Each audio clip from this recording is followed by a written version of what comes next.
Good morning. Always nice to be in Okaloosa County. One of the things I like about coming to Okaloosa County is McGuire's. Can't come to Okaloosa County without going to McGuire's, so that was our dinner for last night. I don't know if any of you have seen Duke University women's basketball coach Carol Lawson, her video about handle hard better. She talks about, we always keep waiting for things to get easier, and as we go along, we think things will get easier, and things never get easier. It's just that we have to learn to handle hard better.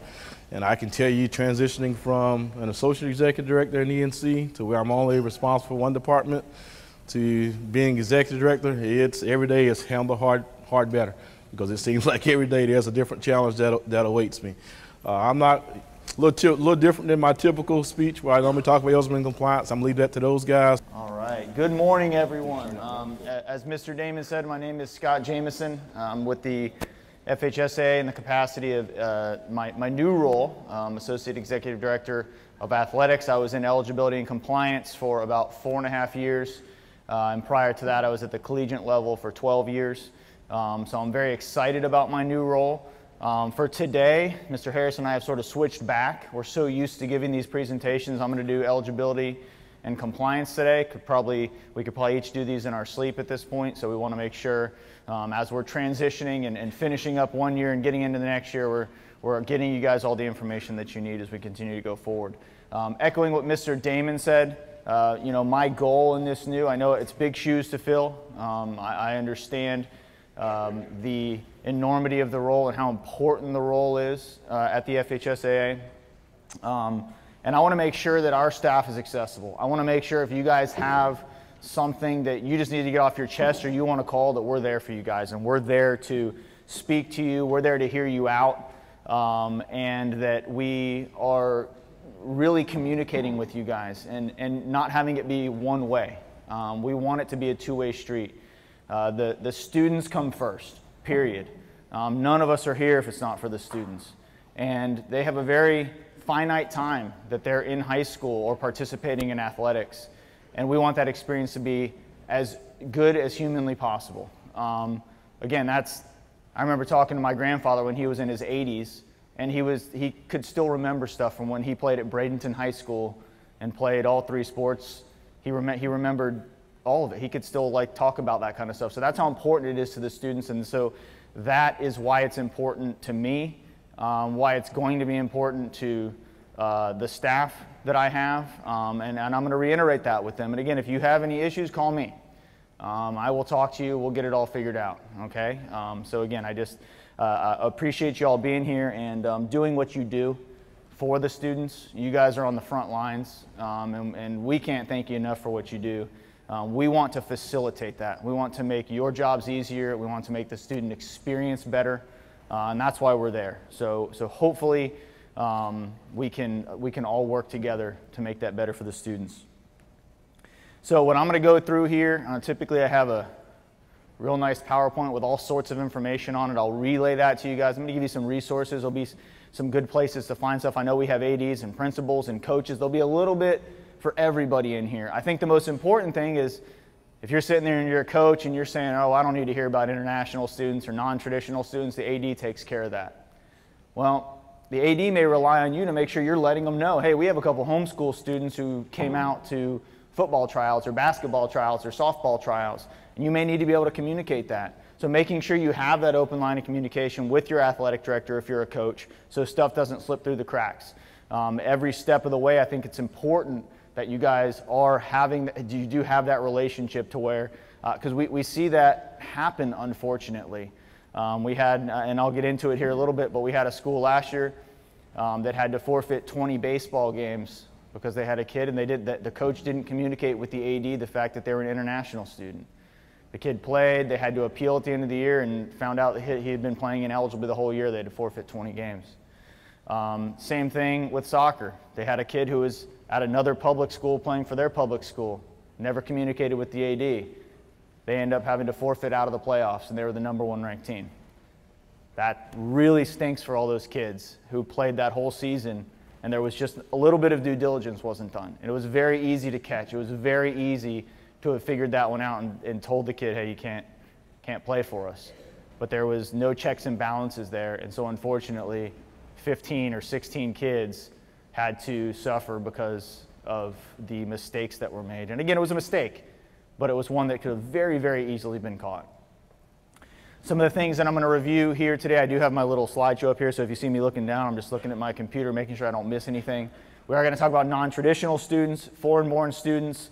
We'll get into recruiting and transfer students, the seasons that we have, limit of eligibility, and then some bylaw and policy updates. I will try to cover those. Again, those are better if they're up on the screen, but all this stuff can be found in this presentation that I'm actually working off of right now, as well as the one that Mr. Harrison will be working off of, are in the file library. So on home campus, over on the left, you'll see file library. You scroll down to the bottom to eligibility and compliance, or to athletic services. There'll be lots of resources there, and this will be in the compliance seminar, in the presentations, and there's all sorts of information in here with links and all that kind of stuff. So non-traditional students. Non-traditional students have to be reported every year. So if you have students if you're a traditional public school and you have students from a charter school that are playing, because they don't offer the sport, they don't offer football, so they come over to your school and play football. They have to be reported on an EL13, which is on home campus, under FHSAA eligibility forms over on the left. You'll click that, you'll click the little blue plus sign, and it will give you all 5 of the EL forms that we have. Those are some of the appeal forms of the EL13, EL4, EL6, which I'll get into all of those here in a little bit. But they must be reported every year. One of the reasons for that is to ensure that they're still the type of student that they were the previous year. If they're a home education student, that they're actually going and making sure that they're keeping up and registering with the district as a home education student. If they are a non-member private school student that doesn't offer the sport, they're less than 125 students, that number is still the same, that school didn't all of a sudden add 50 kids and now they're over, because that's a state law. A lot of this is state law, and that's why it's so important to make sure that you're staying on top of it and that every year they're being reported. So one thing about non-traditional students is you are reporting them, but we are not approving them per se. So we're not going in there and giving an approval to where you have to wait to allow that student to participate. That's different from foreign-born students. Foreign-born students must be approved from our office on an EL4. So in EL13, what you'll do is you get the home education student comes in, they say, hey, I want to participate in athletics, I'm in the Niceville zone, or I'm in the Choctaw zone, or whatever it may be. So that's good, okay, they're already zoned. If they're not, well, then there's a little bit of an extra step. And if they wanted to try to go through the controlled open enrollment process, they would have to go through that process and get an EL14 filled out. That EL14 is approved by the county saying, yes, this student who is zoned for school A may participate for school B because they have capacity and they have the ability to allow that student to participate. If your school's at full capacity, there's probably a chance you're not going to be able to take non-traditional students from outside of your zone as participants. If they're in your zone, it's a lot easier. They do have that opportunity. So once you do that, then there's the forms that you'll have to get. An EL7, for example, for a home education student, the EL7V is the verification form that's filled out by the county saying, yes, this student is registered as a home education student. Once you have that information, their EL2, their EL3, all those standard forms, the GA4, once you have all that, then you're going and you say, okay, I got their transcripts. I know this student is eligible. I'm looking at all of this. I'm looking in bylaw 9.2. Bylaw 9.2 is where it talks about all of the non-traditional students. And yes, this student's eligible. I can tell by looking at the state law and all this, they're eligible. The last step in the process, then you're going and putting that EL13 on. And you're letting us know that we have a student that is eligible as a non-traditional student to participate in athletics at our school. So that's you letting us know. What we're going to do is then we're going to go just double check it. Make sure everything looks good. Make sure there's not any issues with it. Again, that's how we ended up catching with that soccer player from last year. They reported the student late, so halfway through the season they realized, oh, we have a kid that doesn't go to our school, we better report him. Well, they went to another public school. That's not, if your school only offers 2 sports and you're a traditional public school, your kids cannot go play anywhere else, period. They cannot go, I'm sorry if that's me and I'm making all that noise, I'm not sure. They cannot go play elsewhere. Same thing if you are at a public school or you're at any school and you have a student from the public school, They go to, I'll just use Niceville since we're here, they go to Niceville and Niceville doesn't have water polo. So they want to come play water polo at your school. They cannot do that. The state law cannot do that. You cannot have students from another public school or a private school that is a member of the FHSAA cannot participate anywhere else other than the school that they attend. And again, that is state statute. There are no exceptions to that. Once you have those non-traditional students, you have that EL13, we will check that. We will verify that everything looks good on there, and then we'll just have it be reviewed. If it's not, like in the case of that soccer player, we saw that they said they went to another public school. I called the AD immediately and I said, hey, this is a problem. The bad part was this was about 11 o'clock and they had a regional final that day at 3 o'clock that they had to pull out of. They chose to pull out of because they realized what mistakes had been made. But that's what we're doing with the EL13s. We're basically just double checking those to make sure everything looks good. So it's on you, the AD or whoever's doing that, the due diligence is on you with the EL13. Now the EL4, that's a little bit different. And I'll get into that in 1 second. I have a slide here I just want to make sure that I cover. So home education students can if they are a home education student, they can participate for a public school. Alternative and special school students, public school. All 5 types of non-traditional students can participate for a public school, either that they're zoned for or that they can get into through controlled open enrollment. There's no issues with that. So when you get all 5 types, they have the opportunity to potentially participate for you. You just have to make sure you're going through bylaw 2 and making sure they meet all the different standards, they have all the different pieces of paperwork that they need filled out in order for them to participate. So there's no non-traditional types that you're going to have to just go ahead and turn away right away. The only ones you have to turn away are traditional public schools and member private schools. Those are the only ones you have to say, sorry, you can't play for our school, unfortunately. You can only play for your own school that you attend. And you can always look that up. The DOE has a database where you can look up any school. They have a master school database, they have a charter school, they have a private school, and you can go look the school up just to make sure, like, hey, is this a school? Are they a private school? Are they a charter school? That way you're turning things in the right way on the EL13. Magnet schools can still be traditional public schools, and in fact they usually are. So magnet schools are not always charter schools. That's where we had some mistakes last year as well. Some schools that are magnet schools, for example, Cutler Bay down south is a magnet school, but it's not a charter school. Some people make that assumption that as a magnet school they're automatically a charter school, but that's not the case. So that's where that database comes in. Look that school up. It'll tell you not a charter or standard charter or whatever it may be. That way you can move forward with it. You can also call Mr. Harrison. You can call Jordan Stark. You can call Ashton Mosley, who's over there now in the eligibility and compliance department, and they'll let you know. They can help you. It's much easier to make that phone call on the front end than get the phone call from us saying, hey, you know, you've had this kid unfortunately playing ineligibly for you. So go ahead and call. We're happy to help you out. I know Jordan and Ashton, Mr. Harrison are very happy to help you out with any questions you may have like that. Foreign-born students.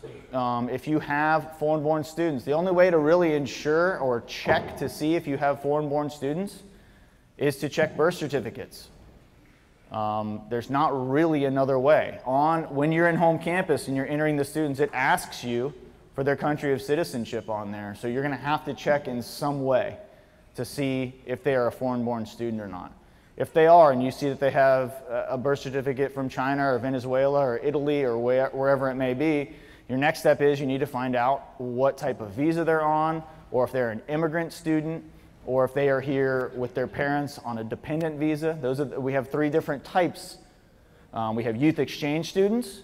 So for the purposes of a public school, 98% of the time, they're going to be here, and in the counties up here, I believe they're always going to be on a J1 visa, which is a 1-year cultural exchange visa. They're here for 1 year to get the experience. They're not studying for credit. They're typically placed in 10th or 11th grade, no matter how old they are. And they're here for a year, and then they go back home. Those students have the opportunity to participate, assuming everything with their grades looks good, they're not too old, same stuff. That's where the EL4 comes in.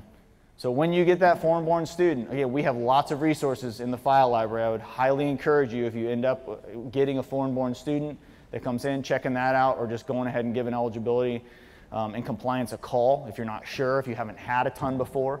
So they can be a J1, it can be an F1, but the county would have to be able to write I-20s, and I don't believe there's any counties up in this area that have that ability to write the I-20s or have requested it through Homeland Security. So J1s is what you're typically going to see there. What you may also see are parents are here working. They're on a 3-year work visa over here, and they've brought their kids, so their kids are on a dependent visa. Those students also have an opportunity to participate, assuming everything looks good with their eligibility. That's where that EL4 comes in. And then the third type are immigrant students. We do have a lot of immigrants in the state of Florida. Those students do also have an opportunity to fully participate, assuming that they have all their paperwork in line. They do have to have some sort of a legal status in the United States. If they don't, they can always go through the appeal process. That is available to those students. And the immigrant, I will tell you, the immigrant, if you have an immigrant student, it can be a little bit more challenging as far as the paperwork goes. It's not as, with the J1, you know exactly what you're looking for. It's a DS 2019. You're always going to ask for a DS 2019 every single time with a J1, and they are legally supposed to have that on them at all times. They may not, but they're supposed to. So you're always going to ask for that. With an immigrant, you don't know. They may have an EAD card, which is an employment authorization. They may have an I-797. They may have, there could be different things that they can have. So that's where you may just want to call the office. If you end up, this is an immigrant student, we know they're not on a visa here, they're changing, they're seeking asylum or whatever it may be, that is something that you may just want to call the office and get help walking through that, because like I said, it can be challenging. The most important thing with the EL4 is they have to be reported every year as well. Becomes easier that second year. If you have a student who's here, their parents are here working for 4 years, and they're going to be here for all 4 years playing at your school. That first year is going to be a little bit more challenging getting all the stuff. After that, really you're just putting in what their status, their documentation, and then their GPA calculator, and that's it. Because we've already done all the big work on the front with the first time that they're reported.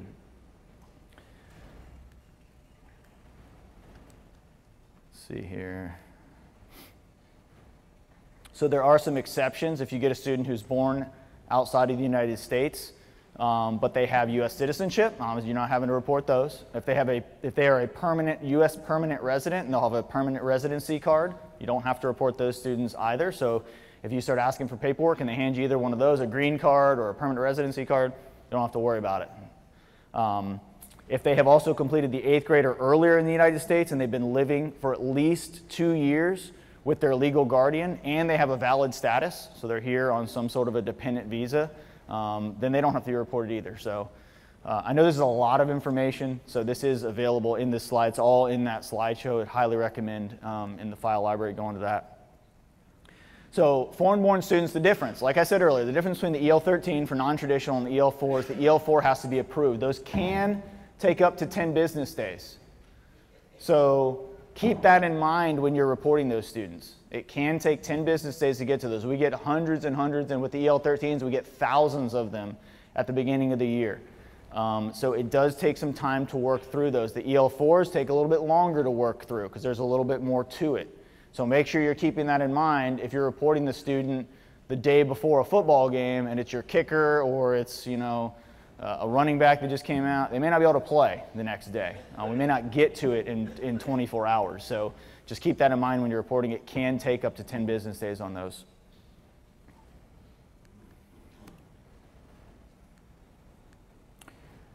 Recruiting. There's no recruiting that goes on up here, so you want me to skip this part?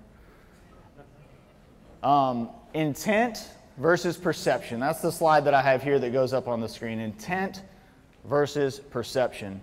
So unfortunately, your intent doesn't really matter. It doesn't matter what you intended to have happen with whatever conversation you were having with a student or whatever social media post.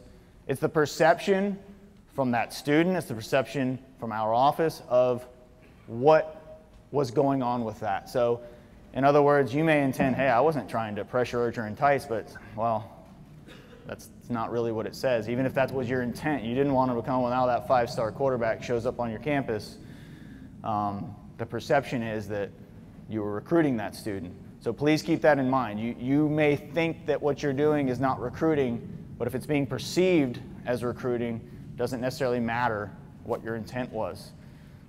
So I think people get that twisted up a little bit sometimes, and they think, well, hey, the kid called me first. He reached out to me via DM on Twitter. All I did was answer his questions. I mean, it would be rude if I didn't answer his questions, right? Well, that's recruiting. If he says, hey, coach, you got a quarterback position available in number 17?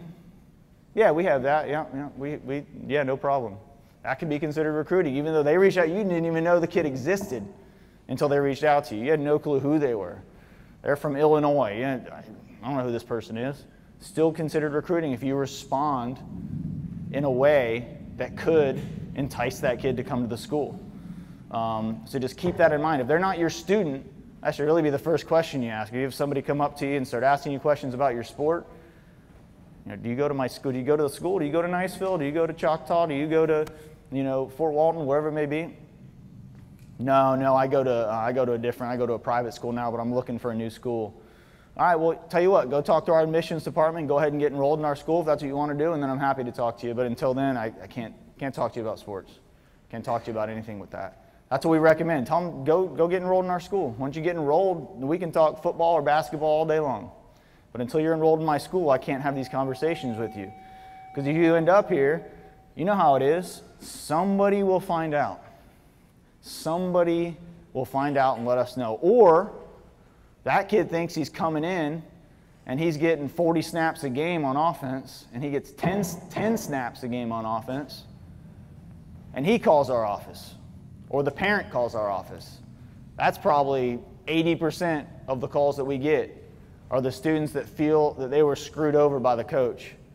And he told me when he recruited me, that was a call I got. He told me when he recruited me that I was going to be the starting running back and I was the backup running back. That's the call I got. It was probably 2 weeks before I changed positions. And it was the dad that called. Said, hey, my kid's better than that kid. He didn't play, and so now I'm calling up and I'll give you everything. I'll tell you everything. I got text messages, I have voicemails, and I saved all of them. And he sent all of them to us. And it was all just completely out of spite.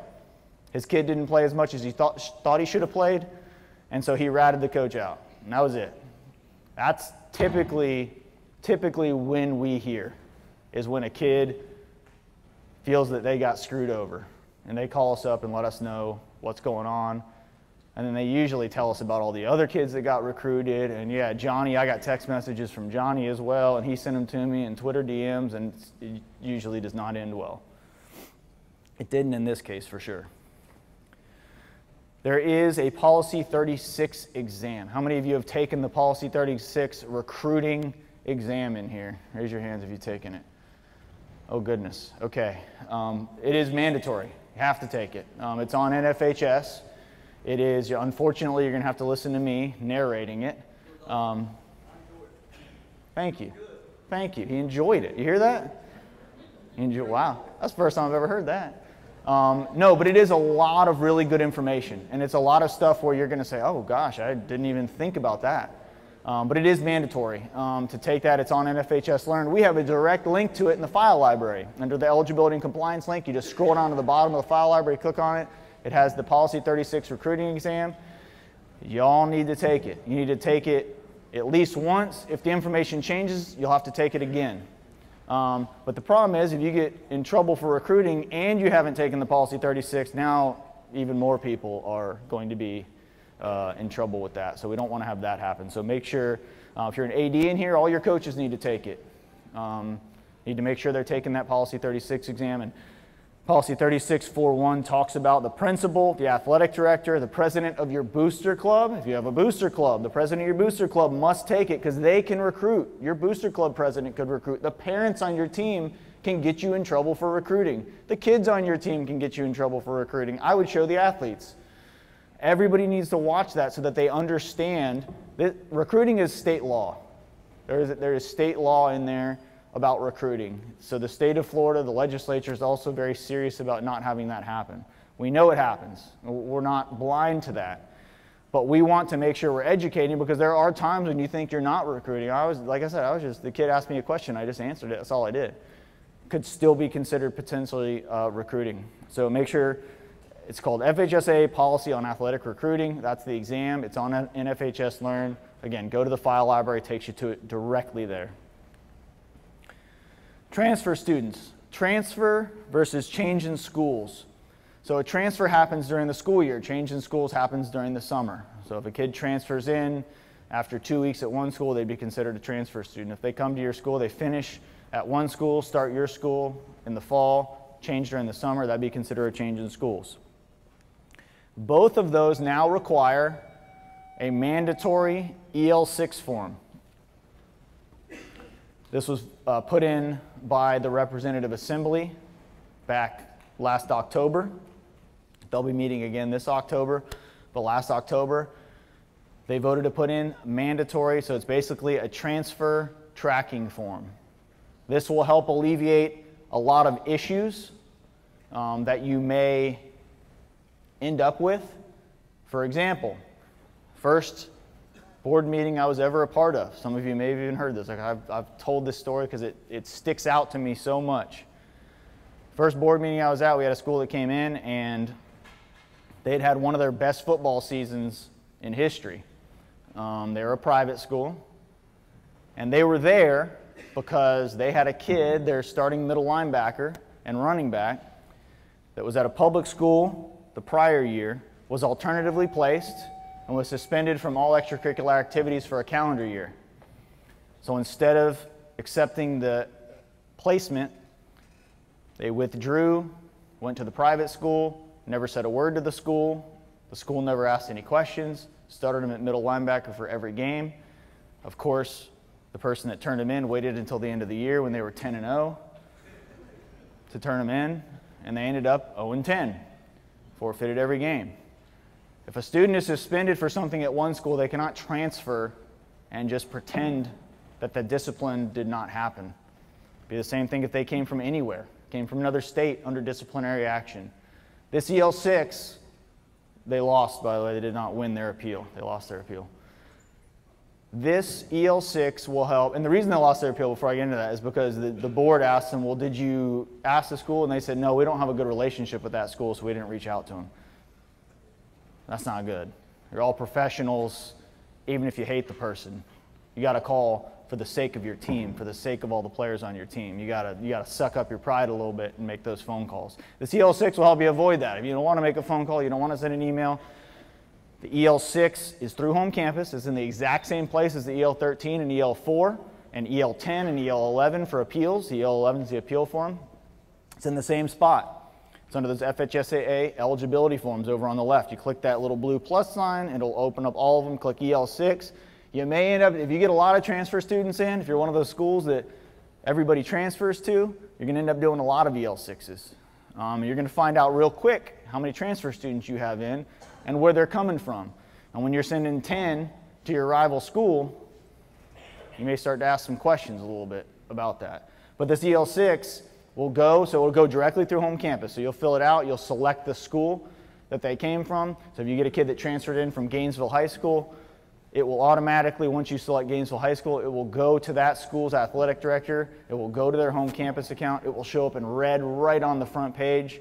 So if you get any, you'll see them right there. They'll all show up in red. You'll click on it. They take about a minute and a half each. There's not a lot of effort that has to be put into them. You're just answering some questions on it. But it's very important that you're doing them so you avoid those problems like that school, that private school had to deal with. And they wore their t-shirts in that day, 10-0, best record in school history. Unfortunately, they could still keep the t-shirts, but because of a little bit of a lack of due diligence, they ended up with no wins that season. Again, this EL6 will help prevent that. It asks the questions: was this student under disciplinary action? Does this student have the proper GPA, a 2.0, to participate? Has this student participated in any sports at your school? If so, because if you get a transfer mid-season and you're a basketball coach and the kid comes in January, you got to make sure that that student didn't participate at a different school prior. Because if they participated, now you've got to ask some other questions. They still have the opportunity to still participate for your school potentially, but they would have to meet the good cause policy, or they would have to meet one of the 4 exceptions. There's 4 exceptions in state statute for when a student can transfer after starting a sport. So if they start playing football for 2 or 3 games, they're not playing enough, so they transfer schools, that student could potentially play at their new school, assuming they meet the good cause policy of that county. You're going to need to call Mr. Humphrey or whoever the county athletic director is for your county, communicate with them, get something in writing saying that student's either cleared or they're not cleared based upon whatever the policies of that county may be. We don't necessarily know those. Each county has their own, each private school has their own, each charter school may have their own good cause policy for transfers, but you want to make sure that you go through that. You don't want to have a kid transfer in and say, oh yeah, he can play. Play him, he or she in that game, a few games, then somebody says, no, that kid used to play for our school. They turn you in, and now you're forfeiting games because you didn't check to make sure that they had played. That's what the EL6 will do as well. It will help you catch all this kind of stuff. The school that is getting the EL6 from you and is supposed to be filling it out, if they are a member school, they have 5 business days to fill that out. So when a kid transfers to your school mid-season, they can't play right away, right? You can't have a kid transfer in September, they're at their previous school, transferring in September on a Wednesday. That's their first day at your school, and you are pumped because they are 6'5", they run a 4'4" wide receiver, and you cannot wait to get them in the game on Friday against your rival. Don't do that. They cannot participate until their 6th day of attendance at your school as a transfer. So you cannot put a student in there. If the kid comes in on Monday, they're not playing on Friday in that football game. 6th day of attendance, that's when they are eligible to participate. So they must be at your school for 5 days as a transfer student before they can participate. That's where that 5 days comes in. So if you get a student who comes in, you get that EL6 out right away. You don't necessarily have to wait. So if a school takes more than 5 business days, you need to let us know. I would say on day 3 or 4, if you haven't gotten anything, I would reach out to that school, say, hey, can you please go and fill this EL6? We want to make sure this student can participate. Because at the end of the day, that's what we're trying to do, trying to get those kids out on the field, out on the court, whatever it may be. So communicate with that school. Say, hey, you mind getting that filled out? If you still don't get anything, because they just really don't like you and they don't want to fill it out, they're going to face some sanctions from our office. It is mandatory. If you get an EL6, I don't care how much you hate your rival school that your kid transferred to, you still got to fill out the EL6. One of the beauties is you get the opportunity, if there was some things that went on, if you feel there's some recruiting going on, you have an opportunity to talk about it right there. You have an opportunity to submit documentation that says, hey, no, this kid got recruited. I mean, he was our starting quarterback, and all of a sudden he's over there because the coach sent him this or sent him that, and that's your opportunity in that EL6. And then that school has to answer for that and say, no, it didn't happen. Well, here's the text messages. Are you sure it didn't happen? So this provides a lot of different opportunities, and it will be some accountability. That's really what it's all about, is trying to create some accountability. We have so many transfers going on. Craig talked about in some of the other presentations that he gave, Larry Bluestein. I'm sure a lot of you know who Larry Bluestein is. He covers recruiting, covers high school football. In Dade, and I believe it was Dade and Broward County, since the spring game, so since the last spring game, Larry Bluestein compiled how many 3, 4, and 5 stars have transferred just in those 2 counties, and it was like 268 or something like that have transferred since the spring game, just within those 2 counties. Just 3, 4, and 5 stars. So that's not even saying the kids that aren't rated by 24/7 or rivals or something like that. The kids that are just on the fringe that are transferring. There's probably 3 or 4 times that just in those 2 counties. This will create some accountability because we'll be able to see on our end, dang, high school X, Y, and Z got 44 transfers in this year. Their whole offensive line transferred in. And maybe, it starts to, again, hold some schools accountable when they're starting to get those transfers. And maybe it's all legit. They just all wanted to go there because, coach never talked to any of them. They just wanted to go there because of the notoriety of the school. But we'll start to get some data as well, because the transfers have just, as you know, have gotten pretty crazy at this point. So, and it's not going to change anytime soon, I don't think, either. I think Craig was saying as well that they have the kids down in Dade, the average is they go to 3 or 4 different high schools or something like that, the better players. I mean, they're just bouncing around between schools. So this will give us some data on that as well. So some of the things that you could get an unfavorable response for on the EL6. So if you get it back and there's an unfavorable response, it will let you know as a school who you have a kid transfer in, you send it to school A, their AD sends it back, they say there was improper contact with your coach. They're academically ineligible. Their official transfer, if they were at a private school and they didn't pay their tuition, that private school is probably not going to give that transcript. If you cannot get a transcript from that school, they have to sit out the student has to sit out for a semester. They can't participate without having a transcript from their previous school. They may have faced disciplinary action. Again, that will be, you'll see that and go, ooh, I'm glad I didn't put that kid out there, because that would have been bad. Because again, it follows the student, no matter where they go. The disciplinary action follows them. Transfer after starting a sport. That makes them ineligible. Now you have to, again, check with your county AD or whoever it may be to see if they can gain eligibility after already starting a sport at a previous school.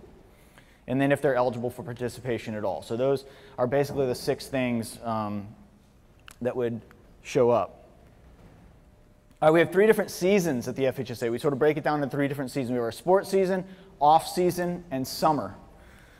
And these are covered in policies, starting with policy 20. It talks about the summer. The sports season is started yesterday for fall sports, August 1st. That's when you can officially start getting your team together, and that's the first day you can hold tryouts. So if you're thinking, well, hey, first day is August 1st, we're going to have tryouts the week before, you cannot do that. Tryouts can start on the first day of allowable participation in team activities, which again for fall was August 1st, which was yesterday. The off season is during the school year, but outside of your particular sports season. So if it's using football as an example, because we just got that started, once your season's done, you get knocked out, or at the latest, you go all the way to the state championship game, then your off season would start after that. And there's some different restrictions on what you can and can't do as far as that goes. The summer. Summer is, at the latest, it would start June 1st, but it's whenever your school gets out, or at the latest June 1st. So if you go into June a little bit, the summer will be considered June 1st for your school. We do not regulate summer activities except for football. Of course, there are some things with football. You do still have to follow policies 36 and 37, which talk about recruiting, improper contact, impermissible benefits. Those things don't go away because we're not monitoring what you do. But in the summer, you can get together and you can wear your jerseys and you can use school funds and go to tournaments and go do whatever you want basically during the summer. Again, except for football, we can't throw pads on and start having full pad practices in the summer with football. But the summer is less regulated. If you have questions about that, please call us. If you're like, I'm not sure if we can do this in the off season. I'm not, we get those calls all the time. Am I interpreting this right in the policy? We're happy to talk to you about that and let you know if you can do that or not in the off season. We don't want you to get in trouble, and because you know what's going to happen. We get pictures of people who ride by practice facilities and say, hey, they're out practicing right now. My rival school's out practicing. Here's the pictures of it. And they got like a long telephoto lens, and they're taking photos from a block away. Seriously. I mean, if you're good, they want to try to get you in trouble. So that's, make sure you're doing things the right way, because we'll probably find out if you're not. Limit of eligibility. When a student starts 9th grade for the first time, they have 8 consecutive semesters, 4 years to finish up. That is the time that they are eligible to participate in high school. It does not stop for anything. They want to take a gap year to go to Italy. That's great. They don't get an extra year of eligibility on the end. They would just lose that year. So if they come back, they go to 9th grade, they take a year off, and then come back and start 10th grade, they are now in their 3rd year. And they have 2 years left. So after their junior year, they are ineligible at that point to continue participating. Middle school, I'm not sure if any of you have middle school grade age levels in here or grade levels in here. It's a little bit different. If a student repeats, so if they're in 6th grade, the parents say, hey, we got to hold them back in 6th grade again. They're too small or whatever. They are now ineligible during that repeat year. They're ineligible during that repeat 6th grade year. As soon as they go on to 7th grade, now they're eligible again to participate. But middle school, anytime they repeat a grade, they're ineligible during that repeat year. High school, again, is a little different. They have 4 consecutive years. We consider it. We break it down by semester because of international students who come from certain countries that run from January through November. So they actually start 9th grade in January. So it was affecting some of their eligibility in a negative way. So we changed it to semester. Same concept, but it's just we look at semester by semester, fall and spring, as far as the eligibility goes for grades 9 through 12. And we're looking at when they first started 9th grade. That's what we're looking at, is for when their eligibility clock starts, and it does not stop for any reason. There are appeals. We understand that students have issues. They have family issues. They have health issues. They have things that are outside of their control, outside of their parents' control, and they've got to repeat a grade level. They have no choice because they had mono and they were in the hospital for 4 months. They weren't able to complete it, and the school says unfortunately you got to come back and repeat this grade. That's a student who would be perfect. Take them to appeals, bring in a little bit of paperwork, and that student's more than likely probably going to get that 5th year because there's nothing they could have done about it. There was no choice in the matter. They didn't make any sort of choice. Reclassification. How many of you get asked about, hey, I want to reclassify? Probably a lot. At least our office gets calls every single day from parents, from students, from coaches, from ADs, with the misconception that, hey, what paperwork do I need to fill out to have my kid reclassify? We want to sort of do a red shirt year for them, have them come back. They're just, not mature. They didn't do so well in biology. We want to have them come back. There is no reclassification for athletic purposes in the state of Florida. A student cannot reclassify and automatically gain a 5th year just because they sat out. They may say, well, we're going to sit out. We're not even going to play. We're not going to go to practice, nothing. We're going to pretend like this year never happened with athletics. You can do that if you want, but that's still going to count as one of the years of eligibility. So what I would tell the kid who says, hey, how do I reclassify? You can't. I mean, you can academically if you want, but that's going to still count. So there is no reclassification for athletic purposes, and that's the way we answer that question. And a lot of people are shocked, including coaches, including ADs. They're like shocked at that information. That's where that bylaw 951 limit of eligibility comes in. You have 8 consecutive semesters. It does not stop for anything. So make sure you're communicating that to the kids. Make sure that even if their grades aren't good and they come back on their own, the school doesn't say you need to repeat, but yeah, I got a 2-1, I want to come back, and that's still not rationale for gaining a 5th year. You got to keep that GPA up. You got to, just because they're small, immature, that used to be the big thing. Hold the kid back in 8th grade, let them get bigger, faster, stronger. Now they're going to be bigger than everybody, faster. They're going to look better. Again, not a rationale for it. 8th grade, that's probably the time, if people are going to do it, that they do it, because then they just have to sit out that repeat 8th grade year as opposed to 9th grade. Once they get into high school, it's not stopping. There's no reclassification. They can't make that decision to be held back or hold themselves back. So some bylaw and policy updates here. Again, that's where the EL6 came in. We had 9 bylaw proposals that came to Representative Assembly. 8 of them were passed. You can see a list of those on the website. Basically, the EL6 was the big one. And then we pulled the junior high and middle school. We moved that to July 1st for the age limit. It was September 1st. We moved high school back to July 1st. So as you know now, a student who's born July 1st or later in the year, turns 19, is eligible. Or if their birthday is prior to July 1st, they turn 19 prior to July 1st of whatever year that may be, they are ineligible for, they're permanently ineligible at that point. They would have to come appeal. That is something that's appealable. Policy updates. The main policy update of the substantive policy updates. If you have a student, a coach, anybody that gets ejected from one of your contests, you now, per policy update in policy 30.1, you have 24 hours to submit an AT6 to our office about that ejection. You have 24 business hours. It happens on a Friday. We have to have it by Monday. The officials have the same timetable. They have 24 hours as well. What we're seeing is we're only getting stuff from the officials. We're getting nothing from the school. And then our corrective action team was meeting, and the only information they had was really from the officials, and they're having to go off of that. And then they want to appeal, so now they come to appeals and they bring all this information into the appeals. And the appeals committee is saying, well, Did you guys not see this? And our office is saying, no, we never got that. We didn't have that to work off of. We may have been able to clear that kid or reduced it from our office a week or two earlier if we would have had that information from the school. So you are now, again, required by policy within 24 hours to submit that AT6 on any ejection, coach, student, whatever it may be. So please keep that in mind. Hopefully you don't have to deal with that. Hopefully it's not a problem for you and you say, we don't get ejections, we're good. I'm hoping that's the case for you. The resources, again, home campus, over on the left, file library, and then it'll scroll down to the bottom, we'll have eligibility resources, you'll have athletic services resources, there's all sorts of stuff in there for the individual sports. I'm going to make it one of my things to continue to add stuff there, add presentations, add information, whether it's sports related or anything like that, and have that accessible. We want that to be available to you guys to have as much information as possible. But if you ever have problems and you're like, I just cannot figure this out, call us. There's no stupid questions, I promise.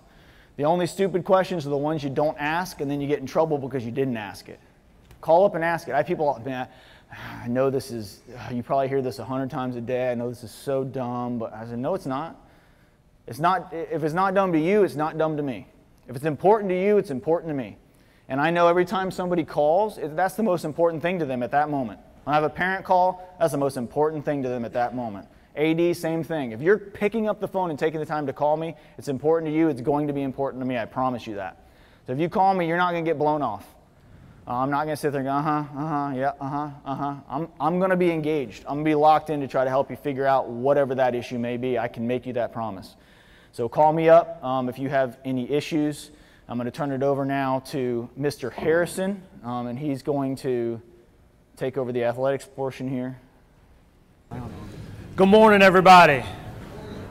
Oh, we can do better than that. Good morning, everybody. Thank you. I appreciate it. I'm very happy to be here. It's been a little bit. I want to say as a member of staff, I appreciate stuff like this. I don't have any direct, really, interaction with students anymore. I was a coach previous, an athletic director previous to being on staff, been on staff since 2008.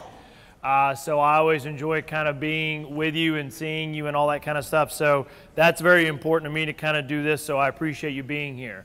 Just out of curiosity, and I don't want to highlight anyone over another, but do we have any coaches here who are first year? This is going to be your first school year as a coach. Put your hand up high for me. Fantastic. It's always good to see. Those who are deciding to come back, thank you. Again, without the roles that you serve, our student athletes aren't getting the education they need and the environment around them to support them and have them grow up and do tremendous things. So thank you for that. Welcome to everyone new. It's always our goal, as mentioned before me, is to try to make sure we provide as much support as staff as we can. Yes, we do get put in positions where we sometimes have to say no. We sometimes have to give you an answer you may not like to hear, but it is always our goal to try to present it in a way, well, here's why, here's what the rule says, and etc. So I definitely appreciate it. So as mentioned, Scott's actually jumping into the athletic side. I'm going over to the eligibility and compliance side.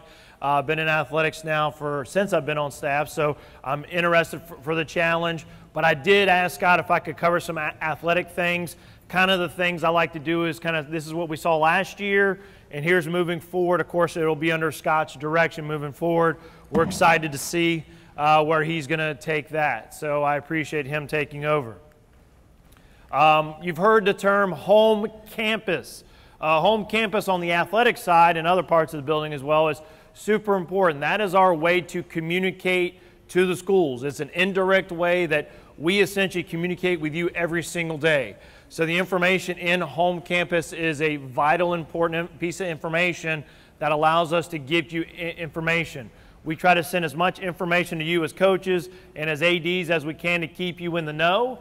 However, if you're not getting anything, chances are the information within home campus may not be up to date, may not be accurate. So that's very important there. So again, you may not be directly involved with it, but kind of be aware of it. And again, we should be sending you information, so if you are not getting it. Now, within home campus, specific to the ADs in the room, is the teams page. The teams page tells you what sports you offer. If you do not see that sport on that page with the FHSA logo beside it, essentially as a staff, we do not know you exist. And that sounds harsh, that sounds weird, but that's again the indirect communication we have with you day in and day out. If that sport is not on that list and doesn't have the FHSA logo beside it, we do not know. And you may be missing vital and important information, so that's very important. Now, how do we get to that point? We're going through some of the changes, and I want to explain to you first. And we are declaring sports a little bit later, declaring sports a little bit closer towards the season. My fall sport coaches in the room know we did fall, late spring last school year. Now, winter sports is coming soon. I believe Scott's going to turn it on within probably about a week or so, if I had to guess, when school year starts. So it'll be within this month at some point.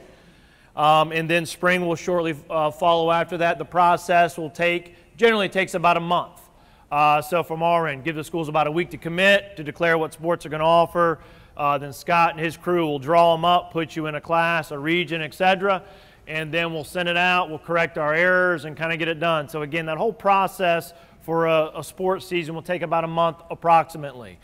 So winter is coming up soon. We were going to potentially hold off until the September time frame. However, kind of hearing from you as coaches, I know the interest is there for you to want to see who you're going to be paired up with, like the playoffs. So we're going to try to work on that as soon as the school year begins across the state. So we appreciate you working with us on that. Now, how we got to that point.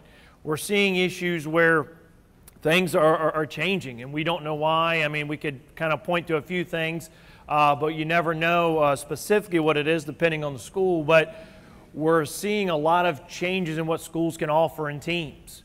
And unfortunately, it's really hitting our female sports, to where school A will have this a team the previous year, then the next year, half the girls, they don't come out, they can't field a team. We deal with over 2,000 drops and adds a year where as schools you say, okay, we're going to have these sports for this upcoming school year we're getting ready to start. And then if it's 2,000, there's over 700 schools. On average, your school alone would make 2 to 3 changes in one school year saying, we thought we could offer this, but now we can't. So again, that's a significant change. That's a significant something we're seeing, and the numbers continue to rise. So that's why we're trying to wait a little bit longer to declare your sports to draw the classes up. So again, we know there is a desire for your schedules to kind of see who you're going to be paired in the playoffs. Even though you do create your own schedule, again, we do understand there is that desire to want to play folks that you're going to see in the playoffs. So again, we appreciate it. We're trying to work through it. Now, this last year we had a one-year cycle. We've been going through some crazy stuff the last few years, one-year cycle. Going into this next school year, when you declare your sports, it's the beginning again of a 2-year cycle. We're going back to a 2-year cycle.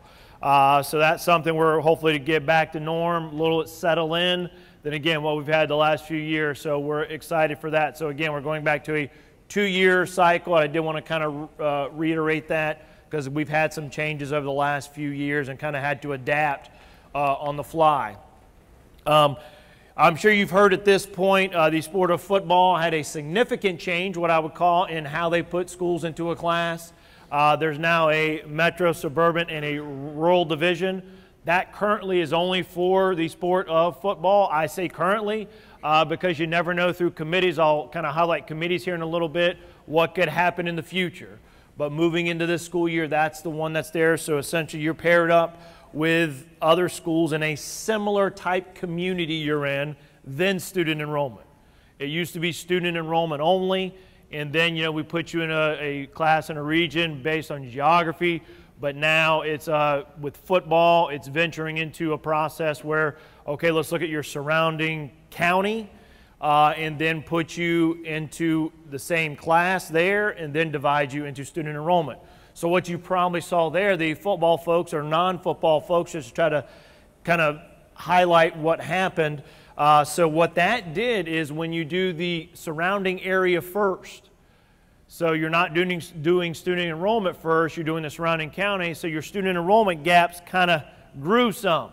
You're playing larger schools, smaller schools, that gap grew. So that is something that does happen. I always like to kind of explain is whatever you do first, how you put schools into a certain classification, that's going to be the main priority.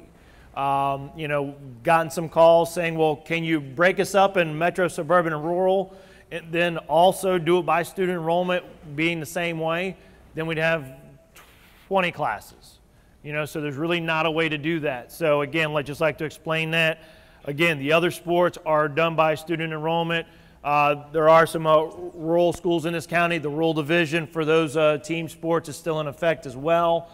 Now what we try to do is we put you into a class after student enrollment based on geography, the best we can. The goal is always to make it as even as possible, but geography always has a slight advantage. Where, you know, again, up here you have a significant challenge where you're going to be traveling pretty far. West of Tallahassee, I always say, is generally you know, schools are pretty spread out compared to other like parts of the state where you're traveling more of the mileage. However, our friends or colleagues down in, let's say, South Florida, there's maybe a 20 schools within a 10-mile radius, but it's still taking them an hour to get to games, traffic, travel routes, stuff like that. So, but that's always the process we do, is we try to do it as even as we can, with a specific note to geography, to do our best to try not to have you travel too far, especially you know, with this being a education-based athletics and the kids being out too late at night. But that's always the goal. All right, the calendar. Again, we've kind of had some weird few years with the calendar. We're trying to get more settled in. Again, we've heard from you as schools and as coaches, so we appreciate the input and the feedback. Is we're going to try to get back to trying to have the next year's calendar tentative, as always, because things change, but at least have that out in front of you, try to get it to you quicker, at least these season dates. We generally have to try to find a state series or a state championship host site, so the actual specific dates of that can sometimes vary, change from year to year, but at least want to try to give you the regular season tentative dates for the following year. If you wanted to start to schedule in advance, as soon as this season's over, you can start to look forward to next year. Again, we've heard you there. We're going to try to get back into that realm. Those of us who've been involved for a few years knew the calendar was kind of put out in advance, and there was a tentative year in the previous calendar on the information. So we're trying to move back to that as soon as we can. That is our goal as well, as it is yours. Just important dates, as Scott mentioned, we just started fall. Scott did mention 3 different parts of the school year: summer, in-season, off-season. So again, we looked at the first allowable date of practice, August 1st, was fall sports. That also includes tryouts. It's still a question I get to this day. You know, if the first day of practice for soccer is this, can we have tryouts before? The answer would be no. The first day of practice and tryouts is the same thing. Then week 2 of the calendar, so your second week of practice, we're moving the district planning meetings to those weeks. So we're trying to get it more closer to the season. And a couple things we want to highlight there is when you're at the planning meetings, if you as a coach sit in on them, and I say that because some schools have their ADs do it, some schools allow their coaches to do it. Whatever method works best for you is fine with us. But I highly encourage you to be thorough. Who's ever leading the meeting and who's ever taking notes on the meeting, make sure the notes are thorough. Because what happens is you have it so far in advance before you get to the tournament at the end of the season, and you may forget some information. And you call our staff, we're happy to help, but if it's not in the minutes, we are kind of no help to you. Because, you know, we can't say, you know, well, it looks like it means this, or we think it means this. If it's not in the meeting minutes, then it does create an issue. Example I'll give you from last year was the use of officials. At the district tournament, they wanted to use 2 different sets of officials. Half the schools used Group A, half the schools used Group B. Made sense. However, they did not specify how to use the officials. one school thought, well, we said this, and the other school said, no, well, we thought we said this. With no minutes, no anything, we unfortunately had to say, okay, if you guys can't agree, we have to ask you to meet again.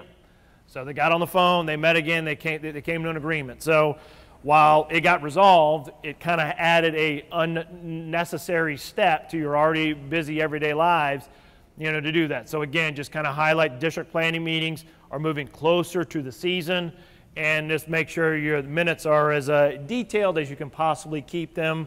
And if you're not a host, when they're sent to you, check them out again. Make sure everything's there while everything is fresh in everybody's mind. Then third week is the preseason week. Then the regular season week obviously starts week 4.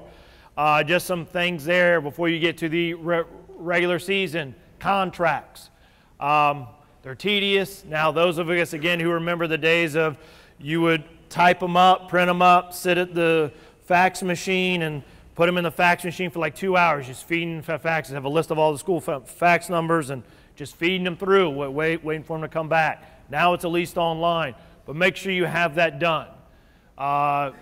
Contracts to me are like insurance. You don't need it until you need it. And again, that doesn't happen too often, but they don't end well. When I'm supposed to play Scott and I call him the night before, it's a senior night, I'm not Scott, I got a couple kids hurt, we got playoffs in a week, I'm just going to stay home. He's already got everything set up. He's got all kinds of people coming out. He's like got a halftime show or whatever it may be. But I just decided not to come up. If there's not a signed agreement, in our eyes, how the rules work, it's not an official game. So again, that's there to protect you. Doesn't happen too often. When it does get ugly. So again, just want to kind of highlight that and try to encourage that for you. Another thing that's coming back that really didn't really leave per se, but was excused, I'll say, by our board of directors, was the minimum number of games throughout the season. So that rule was set aside for about 1.5 years. So it's getting back to that now. Again, want to highlight it now. We ran into a handful of issues last spring because it was waived in the fall, and I think that was it, if I recall correctly. And the whole previous year it was waived. The rule never went away. It was just waived for a period of time. So it is back in session. So again, policy 6, make sure, again, you're familiar with the minimum contest requirements for a student athlete. Policy 12 as well, getting into the playoffs. For the games and the contest, you do a good job there in reporting scores. As we know now, we're a few years deep into the rankings. Your rankings are used based on the score reporting you put into Max Preps. Max Preps provides a ranking system. We do not use that one. It's promoted on our website about halfway through the season, where we start sending them out, then we post it, so the ranking's there, so make sure you're putting your scores into Max Preps. We're 97% or higher on all sports and getting the scores in, and we generally find out that 3% or less are games that actually never happened. We just didn't get them pulled off on the schedules. So again, kudos to that. Keep it up there. Make sure they're being submitted in a timely manner. Talked about the rankings real quick. This was mentioned, and I think under Craig's direction, he talked about getting out and rekindling relationships. One thing that I want to promote, even though, again, like I said, you'll be working more with Scott moving forward, and there are some in the eligibility and compliance department, but just to get involved. Been on staff, like I said, since 2008. I feel I'm an agent of you. However, I need you to kind of be a part of that. I need you to work with us. I need you to tell us what's happening. We need you on committees. There's sport committees, athletic director advisory committees. Be involved. I see some familiar faces here who do that, so thank you to those who do help out with that. But that is a very key component to how the association runs. How I personally look at it, again, is 2008, school system has changed significantly since I've been there.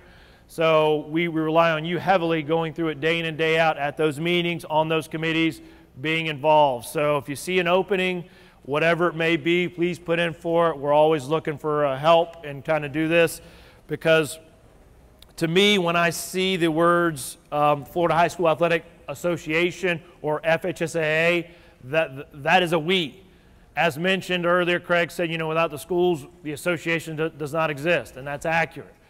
Without staff, to run the association, without schools to be a part of it, without officials to officiate games, and most importantly, without our student athletes.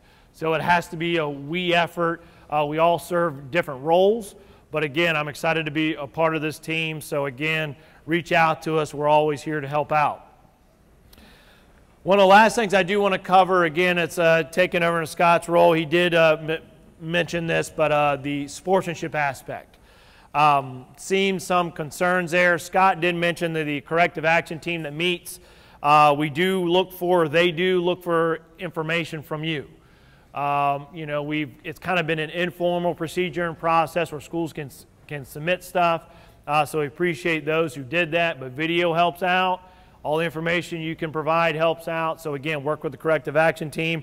Now it's required from the schools end, because again, we want to hear from you, from your point of view on what happened, what saw, because I'm sure, as Scott mentioned, we want to make sure the corrective action team is the most accurate they can be on the front end, as opposed to trying to wait to get stuff. The more accurate they can be, the better.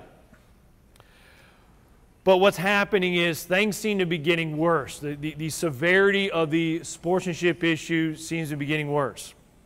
For a coach, you may not know. If you don't, that's probably a good thing. For a coach, there's 3 levels of penalties that you could be assigned. A level 1's the bare minimum, what I'll call a typical ejection. That call was horrible. You're not using any foul words. You know, you say it too many times and you get thrown out. Level 2, step above, a little bit harsher. You're probably throwing in a couple foul words.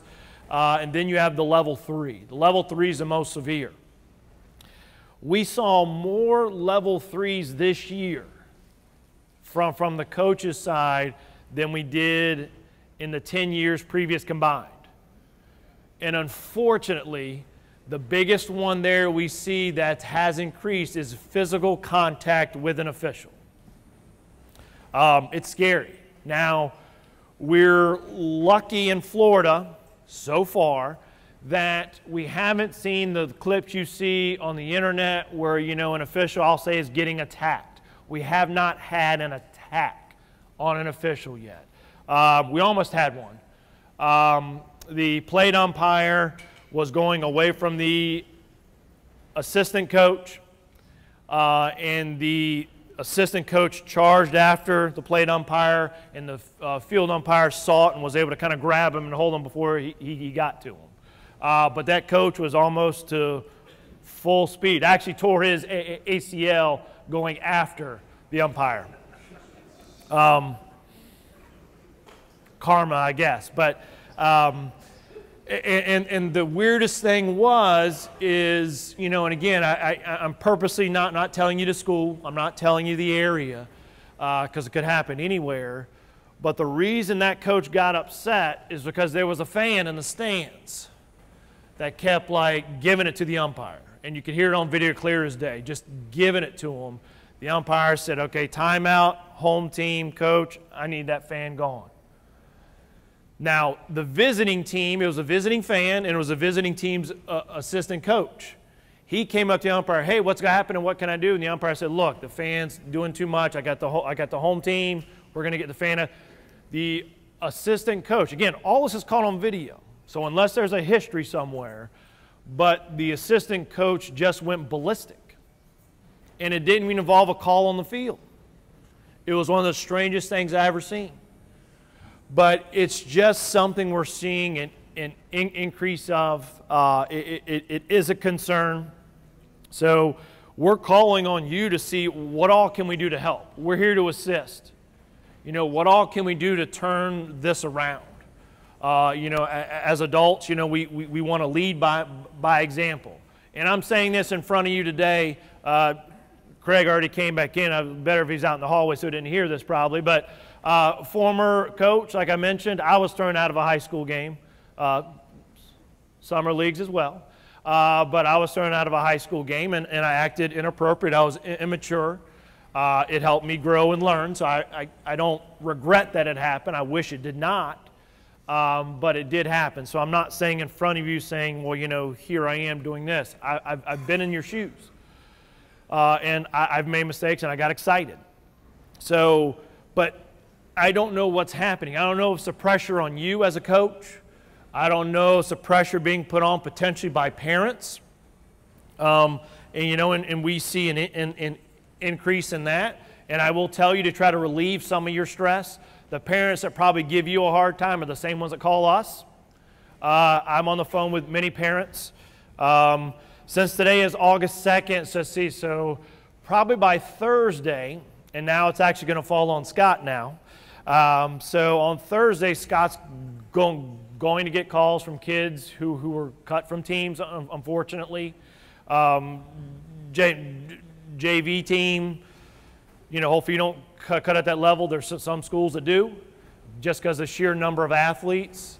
Well, my kid was going to do this, this, and this, and 10th grade didn't make this team, but yet is going to do this. So I don't know if it's a handful of parents, and I always say it's a handful, because the years I coach, I had tremendous parents. I had a headache here and there. I do believe they meant well for their kids, their students.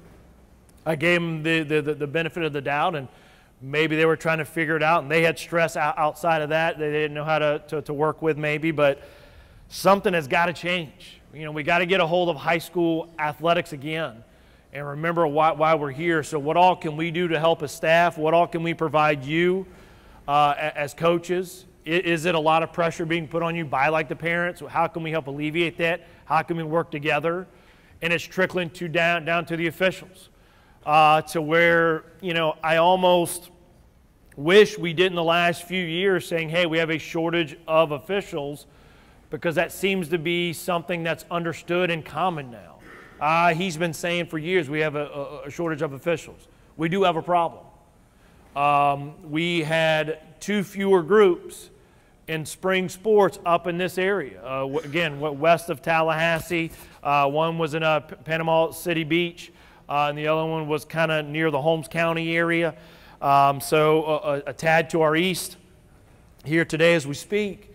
But 2 associations, now these are not officials, but associations just did not come back. They're 10, 12 guys they had, just did not come back. And so again, we're seeing that, and we're trying to work with them, trying to promote them and trying to help them out, because again, without one piece of all this, we really can't do what we're doing. So again, I want to work with you. We want to work with you on trying to bring that back, promote that. What all can we do to assist? How can we get more officials out there? That's one challenge I always like to present to you as schools is, you see all these kids in the hallway every single day. 700 schools are a member of the association. It's actually higher than that now. But if each school can convince one graduating senior to try out being an official, and we hold on to half of those, that's 350 a year. That's a significant amount. So again, what all can we do to help out with that? What all can we do to help you out in bringing new coaches into this world? Because again, I love what I do, and I want to keep doing what I do, and I enjoy the challenges we have in front of us, but we also want to be a part of the solution. It's something we have to try to change. So I do want to just leave you with that. Like I said, I'm taking on a new role, but I'll be heavily involved whatever I can with that, with Scott and moving forward in which direction he has. But that was a concern this past year that I saw, just the sheer volume and the severity of the issues and what all we can do to help. So again, we appreciate what you do. I thank you for what you do. I'm a former student athlete here in the state of Florida. I know the tremendous amount of work you do. I coached before I came on staff. I was an AD for a few years, so the ADs in the room, thank you for what you do. And like I said, as Craig mentioned, I'm a big team guy as well, so we're in this together. So I definitely appreciate all of you again. I know you don't get the thanks enough, but you do got somebody standing in front of you who appreciates it. And just so you know, this gets me excited for the school year, being able to do this. So again, whatever we can do to help you out, that's why we're here. But thank you very much. Brian, I'm going to turn it back over to you, and good luck this season. Appreciate it. Throughout the year, your best resource at your school is going to be your athletic director. So if you got questions, run it through your athletic director. But at all times, if you're coaching high school sports, you can call their office. They have a lot of extensions. There's a lot of people there that can answer questions. And oftentimes I call just to ask a question, and you can get an answer in 2 or 3 minutes, and I can't Google it that fast. And if you call, someone will get you the answer that you need. In Florida, we are still following our bylaw 9.9, where you cannot profit off your name, image, and likeness. A few other states in the country are aligned with high school athletics. It's a mess. At summer conference, heard some horror stories in New York and California, where in New York, I think a kid signed a contract where he's supposed to make $250, $500 per month, and only he had to produce 3 15-second videos to post on social media per month. What the family and the kid failed to realize was that the company had the editorial rights for his videos. So he thought it was something he could do in a couple of hours. And every time he kept submitting a video, the company kept rejecting it. You're not holding the product correctly. We can't see the name of the product. You didn't say this correctly. So what the kid thought was going to be an easy NIL deal, getting paid for, $500 per month, end up not meeting the terms of the contract in that first month and cost that kid. There was another example of a kid signed a deal for, again, $500 per month to endorse this restaurant, but failed to look at the details of the contract and signed a 20-year contract. So regardless of the value of that student athlete, he was only going to get $250 per month, regardless of what that student athlete's value was.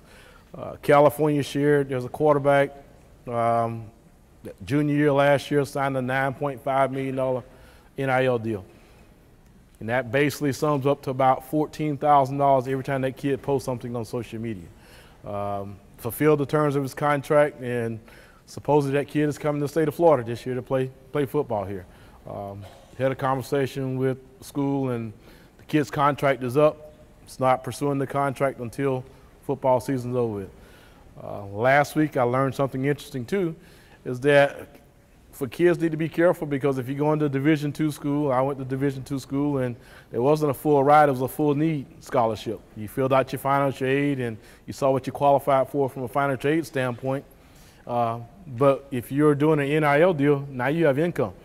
So your financial aid is going to change drastically if you're getting a lot of money, because now you have to report that money is income. So what you may have qualified for in the past, Pell Grants, some other things, you may lose out on some of those opportunities financially because of that NIL deal. Another story at one of the companies that does NIL deals talked about going to NFL training camps and talking to rookies. There were college kids that got money in college from different various NIL deals and so forth, never paid taxes on it. So now they had sign an NFL contract, and before they can get any type of compensation or whatever, they had to go back and pay back taxes on it. So Florida right now, we're staying what we've done, not changing, because we're looking at some of the things that are going on in the NCAA and how outrageous it is out there. It's just hard to imagine that you could have a kid on your team that makes more money on the NIL deal than you as a coach, head coach, assistant coach, and so forth. So we're not jumping on the NIL boat yet like some of the other folks are, and we're staying with what we have in place. State statute right now says that it's for collegiate athletics and post-secondary institutions, so that does not cover us. So I guess the folks in Tallahassee decide to make it an NIL deal for high school kids, and of course we have to abide by it, but there has not been any talks of that taking place at this time. I know that when they were speaking to the high school coaches and the high school ADs, because all those EL forms are FHSA's forms. And our middle school coaches, we've copied those forms, and we have the same processes. We just don't call them EL6, EL14, EL. And then, so when he was saying that, if you were getting kind of lost and you coach in middle school, that's fine. And then one of the things he said about middle school eligibility was that you get a repeat year in 6th grade if you're held back. We don't do that. You get consecutive semesters. So if you're a middle school athlete, your clock starts just like in high school. You become eligible as a 6th grader. Unless your school has 5th grade, then your clock starts in 5th grade. But it's consecutive semesters with nobody getting an extra one. Even though he did mention that, I don't want nobody to think that in middle school that's what we're doing. It's in our board policy that it's consecutive semesters once you start your clock, just like in high school. So for those that don't know, this is Mr. Jay McGinnis. He's over transportation and buses for the district. So he's going to come and talk to y'all about how you can transport your team, and then probably some bus issues, because for years he's been preaching the bus issue. So listen well, because this information here is probably the bulk of your budget if you're budgeting out your season. Good morning.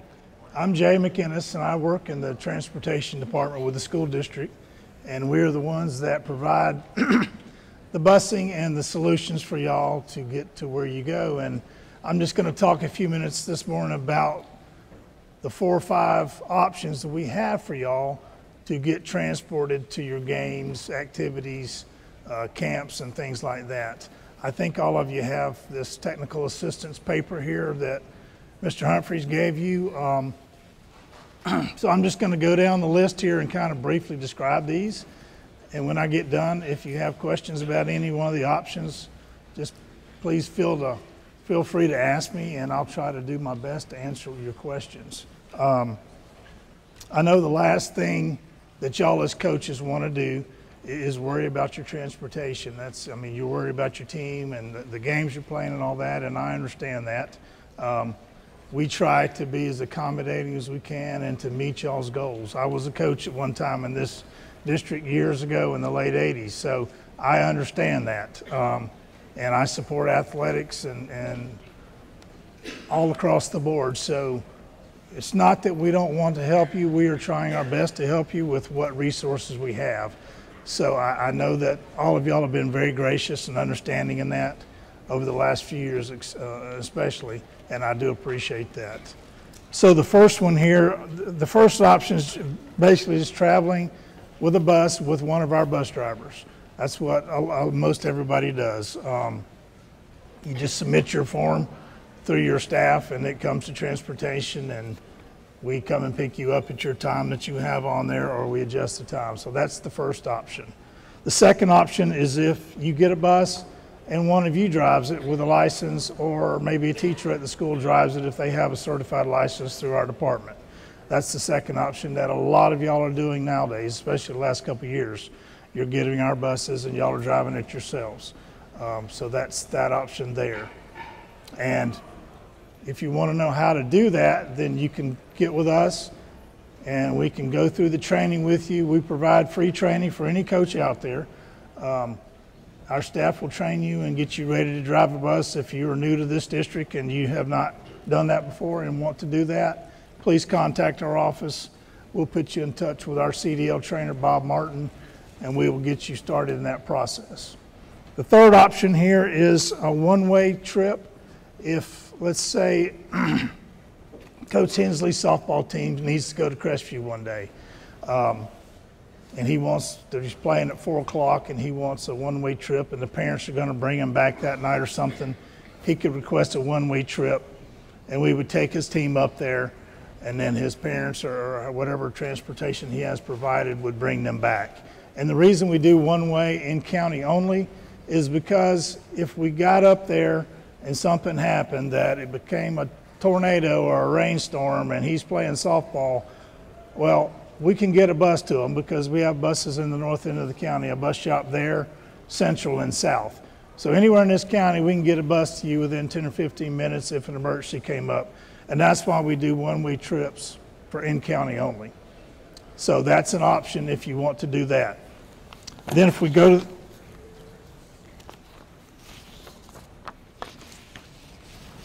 to the second page, the fourth option is transporting students in privately owned vehicles. And you may have some parents that have a small group of kids that need to go somewhere. And this may be an option if your principal approves it. You would send us the parents information for their vehicle, their driver's license number. We would run that through the DMV to make sure they have a current registered license, and then we would let the school know if that's is good to go for you guys. That's how that option works basically. Then the last option is traveling in vehicles leased by the district. This would probably be like a van or some type of a vehicle like that. It has to be a van or a vehicle designed for 10 passengers or less in order to meet the federal motor vehicle safety standards. I know some of you do this for small groups that go to camps, things of that nature, and it's fine as long as you're renting the right kind of vehicle, and whoever's driving that vehicle is going to be checked out by us to make sure their license is current. So that's kind of the 5 options that we have for y'all. Has anybody got a question on any one of those options that I've gone through rather quickly here, because I know y'all have other things to listen to today. Anybody got any questions on those things? No questions? Well, I would like to take this chance to thank all of you that have driven for us in the past. I know a lot of you have driven routes for us even the last couple of years in the morning and afternoon, as well as driving for your teams and coaching. So I personally want to thank all of y'all that do that, and for all of you coaches that have gotten a license to drive your team, because that helps us in transportation out a lot too. So from me as the transportation guy, I guess, I want to thank you personally for all that. Thank you. What time can middle, as I know this has been an issue for years, is that, you know, there's coaches in here that try to schedule an event. You want to play at 2 o'clock, or you want to play at 1 o'clock, or you got another team that'll come over to your place and play at 12 o'clock. You know, Mr. McGinnis will get us a bus, but getting a driver at those times has always been the issue. So if you schedule a game before 4 o'clock in the evening, you're not guaranteed a driver. So that's why you need to turn those forms in and get those in, and they'll let you know if there's a driver available. And if there's not a driver available, then you're not playing that. You're not going to be able to get the buses available. There's just no driver. So to be safe, if you're scheduling games, if it's after 5 o'clock or after 4 o'clock, if it's in county after 4 o'clock, you're probably good. If you're having to travel an hour one way, you probably don't need to schedule that game till 5 to 5:30. If you need, or 6 o'clock, if you need a driver. But there's no way that you can turn the form in and just be upset that the bus didn't show up. And what I've seen is, like, Bruner's trying to get to Davidson. That's a long drive in a bus. You can't get there in 15 minutes. And you can't get a driver until 3:30, 4 o'clock. Do not schedule the game at 4:30 because you can't make it. The other team's going to be sitting waiting, and I've had them call me, and then I call the other coach, and he's on the bus en route, and he says the driver's late. To me, all that's just poor planning. That should never be planned that poorly. You should know how long it takes you to get there, count backwards. Then you got to have warm-up time, so you can't get off the bus and go run and play. You've got to get there 30 minutes early. So calculate that in with the drivers. If you're needing a driver, don't expect it until after 3:30, 4 o'clock. 4 o'clock. But if you have something that, and I've seen Mr. McGinnis work with coaches for all the years we've been doing this.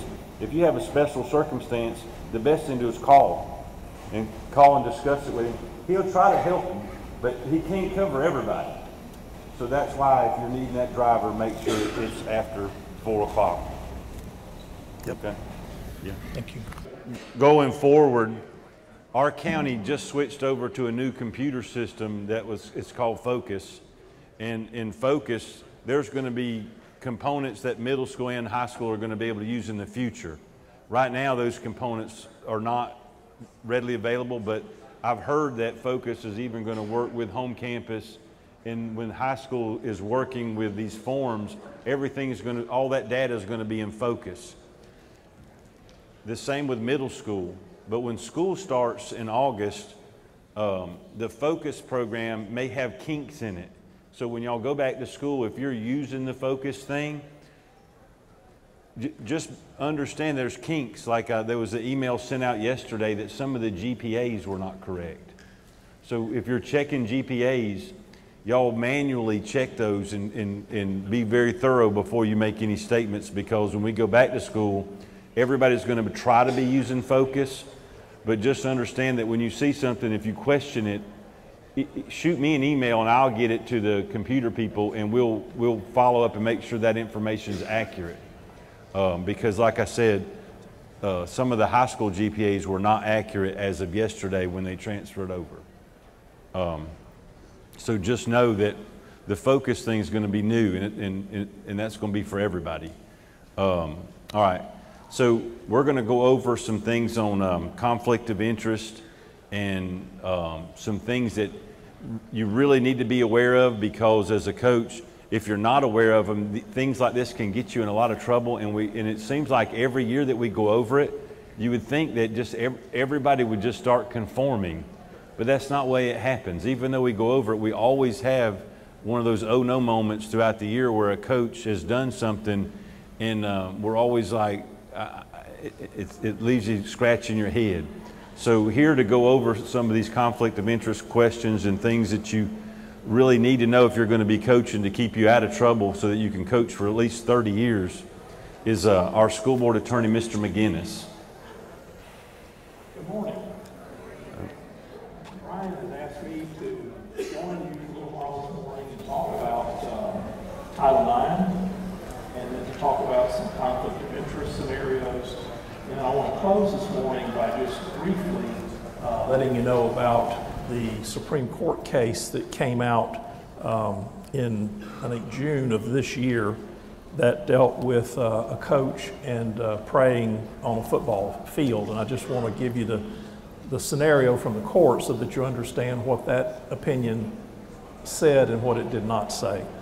So let's start this morning with Title IX. This is the 50th anniversary this year of Title IX in the United States.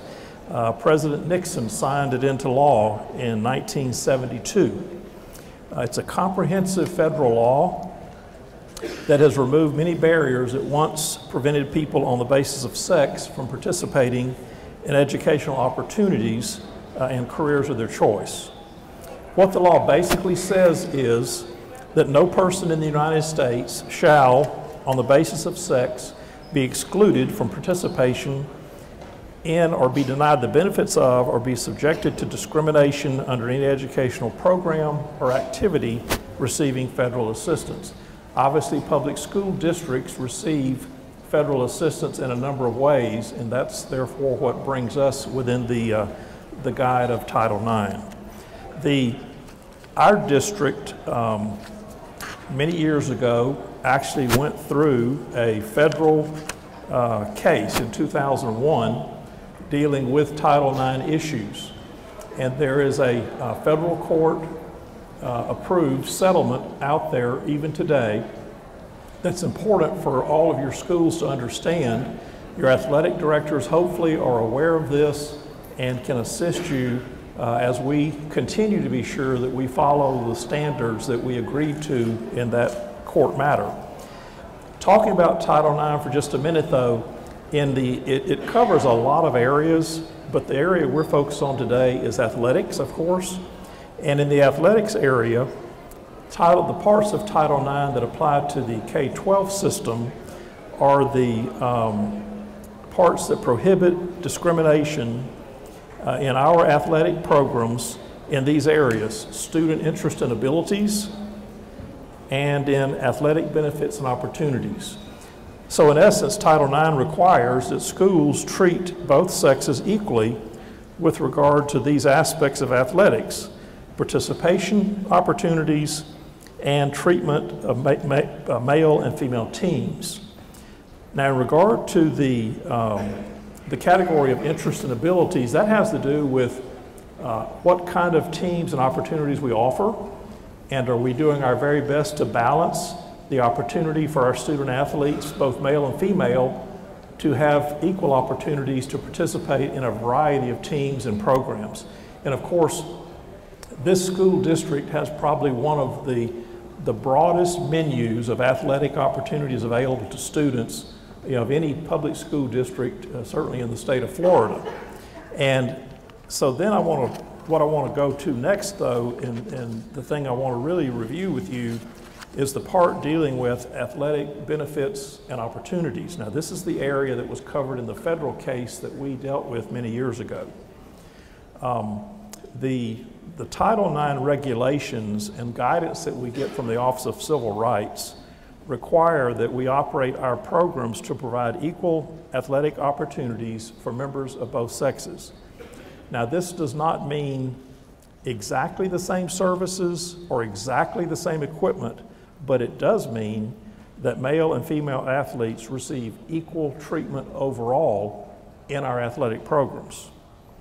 The department and the regulation outlines, among other things, the following factors that they say are important in providing these fair opportunities. One is in the provision of equipment and supplies. Number two, scheduling of games and practice times. 3, travel and per diem allowances. Then opportunity for coaching and academic tutoring. Assignment and compensation of coaches. Provision of locker rooms and practice competitive facilities. Provision of medical and training facilities and services. Publicity and team support.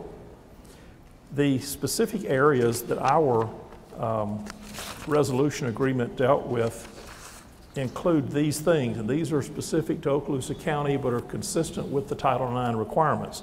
So as I review these with you, please just be sure that each coach for your own individual team thinks about these as you're planning schedules and picking out uniforms and things of that nature. And then athletic directors, please be sure that overall your program and all your teams that are out there, you've considered all these matters. And I don't have enough time today to really spend the time with you that I'd like to spend to go into great detail, but Brian or I, either one, are happy to assist any athletic directors if you have questions for some of your teams or some of the things that we're going to talk about. So under the agreement, we dealt with uniforms. And what we've said for Okaloosa County, uniforms for male and female sports teams will be comparable in both quality and quantity. Uniforms for a team of one gender shall not be replaced on a more frequent basis than uniforms for a team of another gender in the same sport. Now, if you have issues with uniforms that are torn up or have to be replaced for other reasons, then certainly you have to take care of that to ensure the safety of your athlete. The district's policy of passing uniforms from one level of team to another, for example, from your varsity team maybe down to your junior varsity team, should be the same for all teams. If athletic shoes or socks are subsidized or provided to a team of one gender at a school, you must ensure that athletic shoes and socks are provided for substantially equivalent number of athletes on a team of the other gender. Now we're talking about these are things the school's got to be focused on. If the school provides uniforms with participant names, a logo, a team name, numbering or stitching, lettering of any type, then for one gender, then they shall provide similar quality of name, number, stitching, letter, uniform for teams of the other gender. And I remember still to this day when we were going through this legal case, they came here and we got into, I think we were at Choctaw's gym, and we set tables out across the entire gymnasium. And we had every school bring in all of their athletic team uniforms, and they were all laid out. And literally, we were going through and testing the fabric. We were looking at were the numbers stitched on, were they screen printed on. All those things went into play in coming up with this resolution. Now, I can tell you that sometimes a coach, for reasons of the athlete's ability to maneuver in the uniform and all that, some teams may not want letters stitched onto the shirt or jersey. And that's up to the coach. But it can't be that you do that because you can't afford to provide that letter stitching to the athlete. So coaches, you still have flexibility from a competitive standpoint if there's a reason you choose the kind of logos, numbers, names, things on your jerseys. But it's important that it not be done just because you're not going to put as much money into this team's uniform as you do the other. The next thing that we talk about in here is weight rooms. And we agreed that the district would ensure that all weight rooms have dumbbell weights in the ranges of 2, 3, 5, 8, and 10 pounds, and that schools would ensure that schedules are developed to provide female athletes equivalent use of weight training facilities as compared to our male athletes based upon each coach's training program and discretion. So this is not saying that for your particular team or sport, if you don't want the athletes in the weight room working, this is not saying that they have to go, but it's just saying that if you need that conditioning and that weight room time for your teams, it's got to be made available for both the male and female teams. The next item we talked about were pregame meals.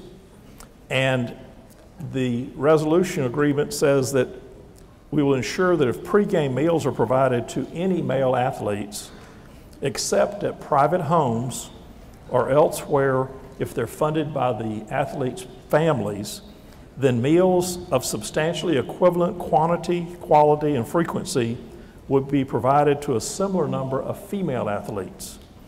We will ensure that any school where on-campus facilities are made available to athletes' families to feed a team, then such practice will be on a gender-neutral basis. So if your cafeteria is made available to feed some of the male athlete teams, it also will be made available to feed some of the female athlete teams as well.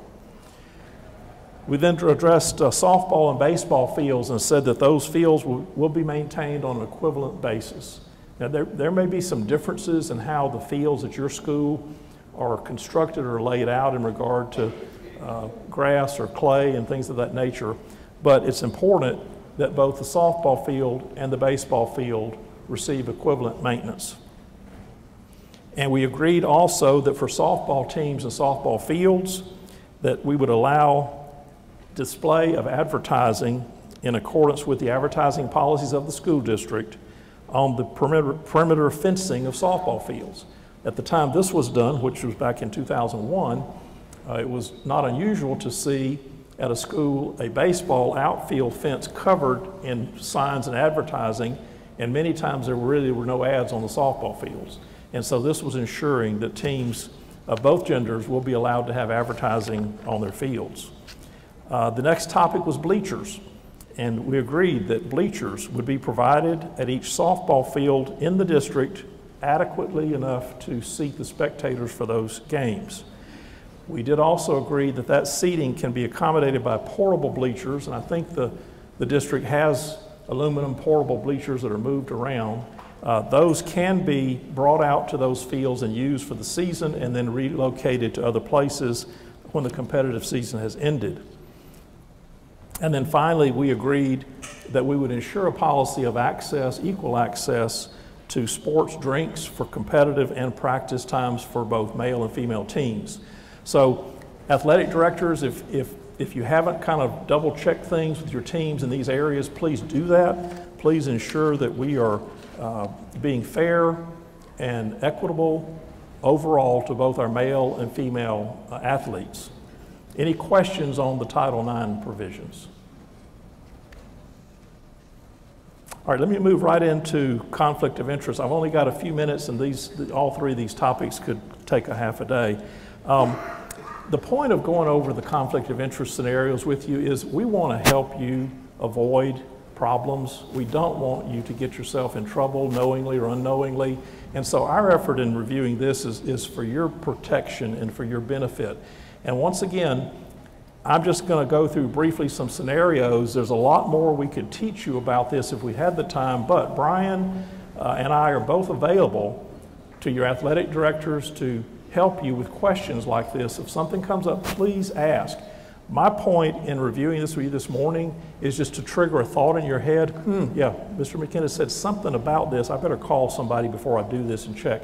I just want you to leave here with at least the knowledge that I need to be sure what I'm doing is within the code of ethics and all the school board policies. So that's my goal, is just that you'll remember, let me make a phone call before I do this.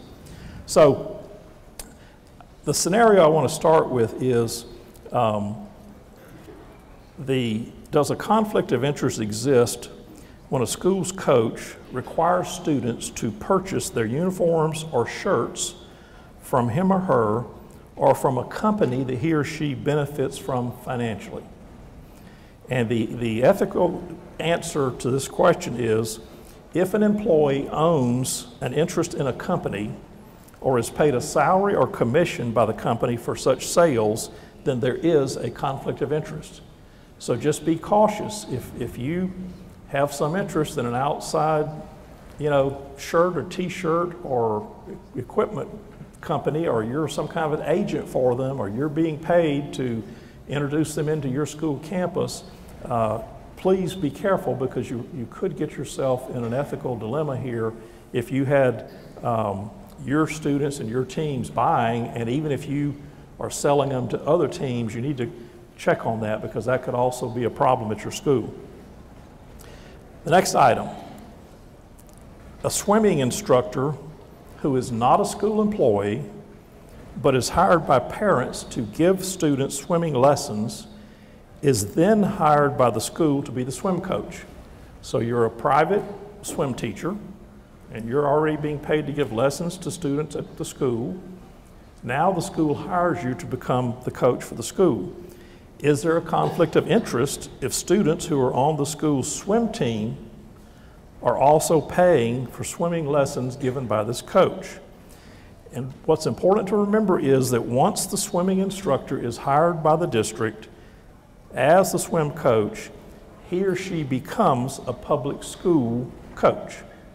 So they've changed hats now, and that's important to remember. They go on the payroll, they're in a different role. So the Ethics Commission, the Florida Ethics Commission, they issue opinions about matters like this, and from some of their opinions, this is a response to that. A public school teacher or coach is not prohibited from privately tutoring or providing supplemental instruction to public school students, or from offering private summer programs to students, provided that the students who are being tutored, instructed, or offered the programs, and this is really important, are not students in or on the teacher or coach's classes, group instruction, sports tryouts, or sports teams at the time of the tutoring or the services or the offer of the services. So what this means is that if you're coaching, you cannot, at the same time that you're being paid to coach the school team, be paid on the outside privately to have these same players or any of these players on some private team. You cannot, during your actual competitive season, you cannot, during the tryouts for your team, offer, that means recruit or market these students to join this team. So this is really important.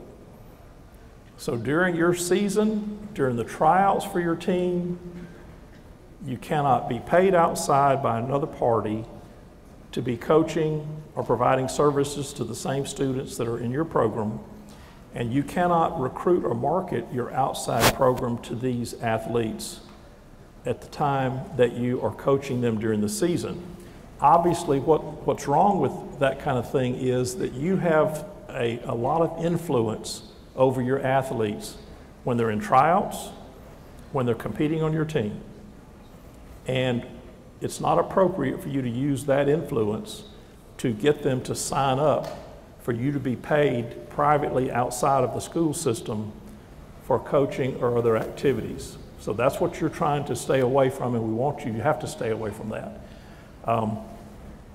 And then the next scenario is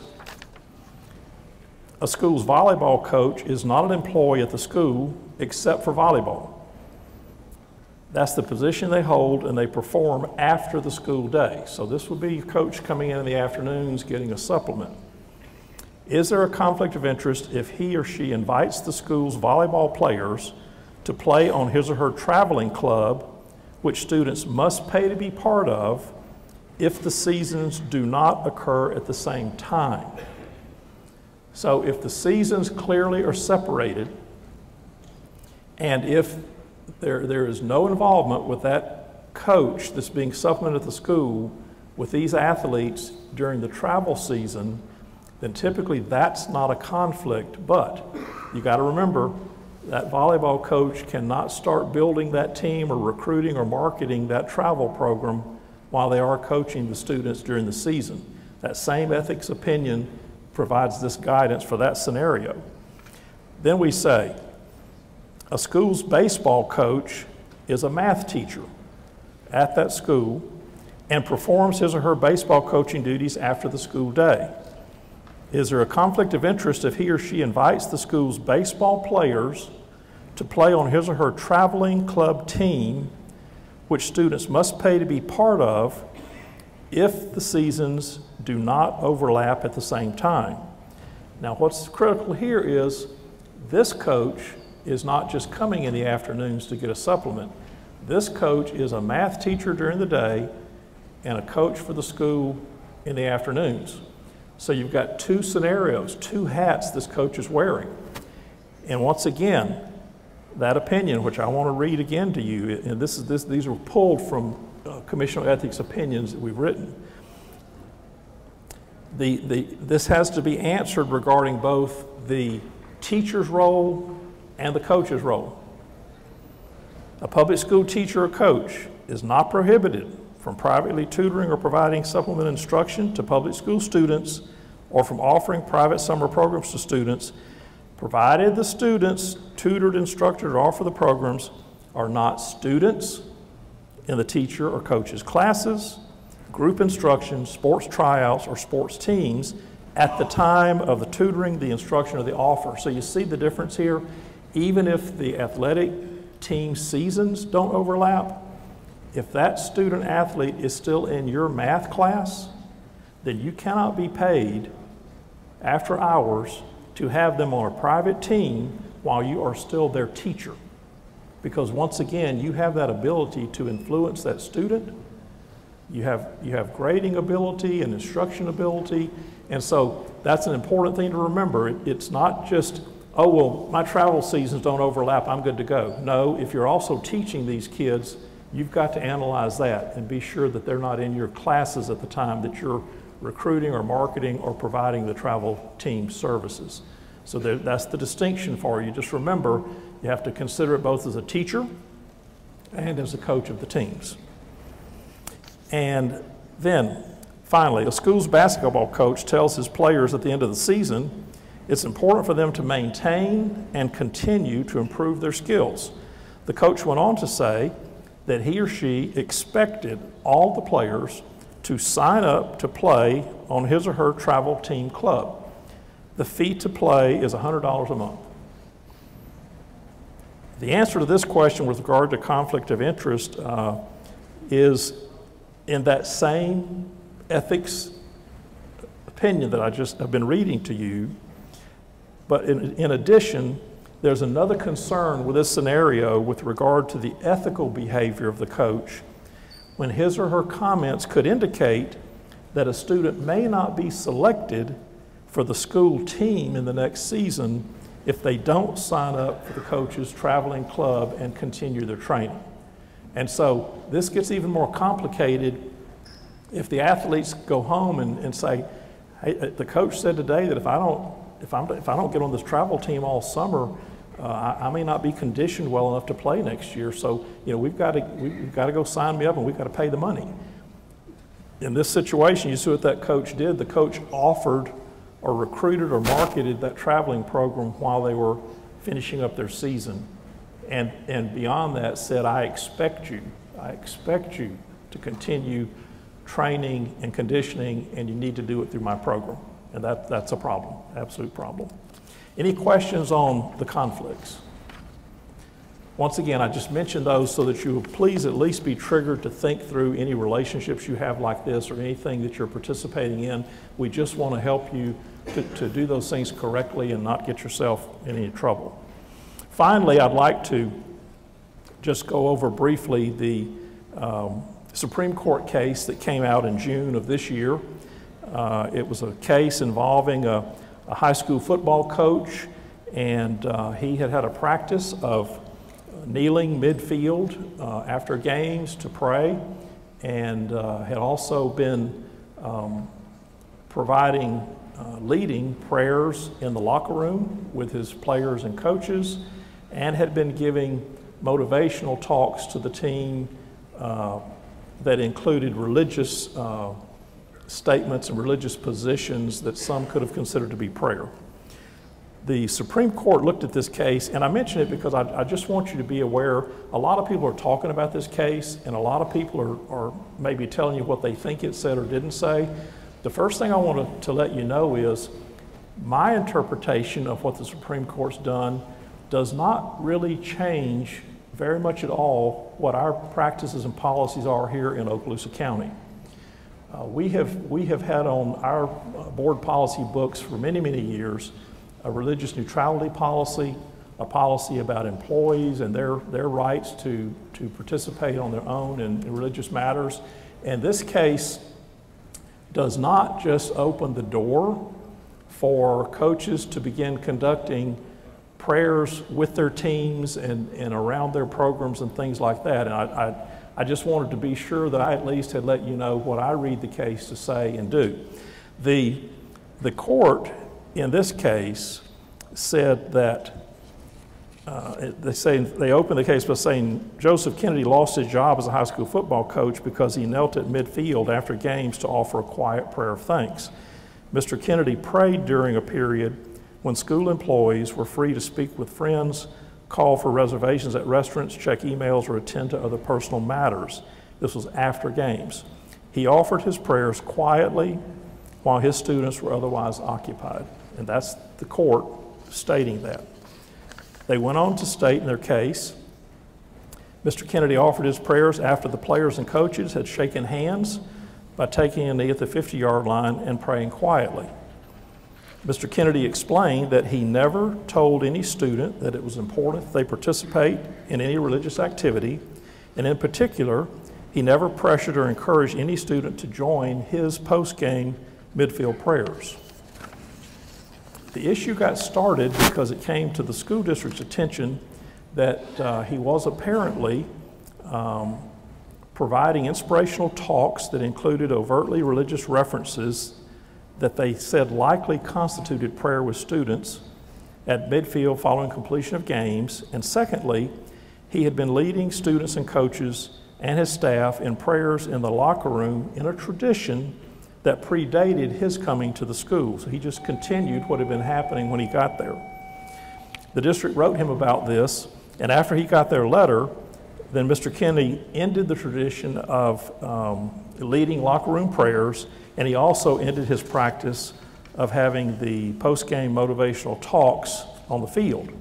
But he did ask that he be allowed personally to continue with his own private religious expression alone, and he explained that he neither requests, encourages, or discourages students from participating in these prayers.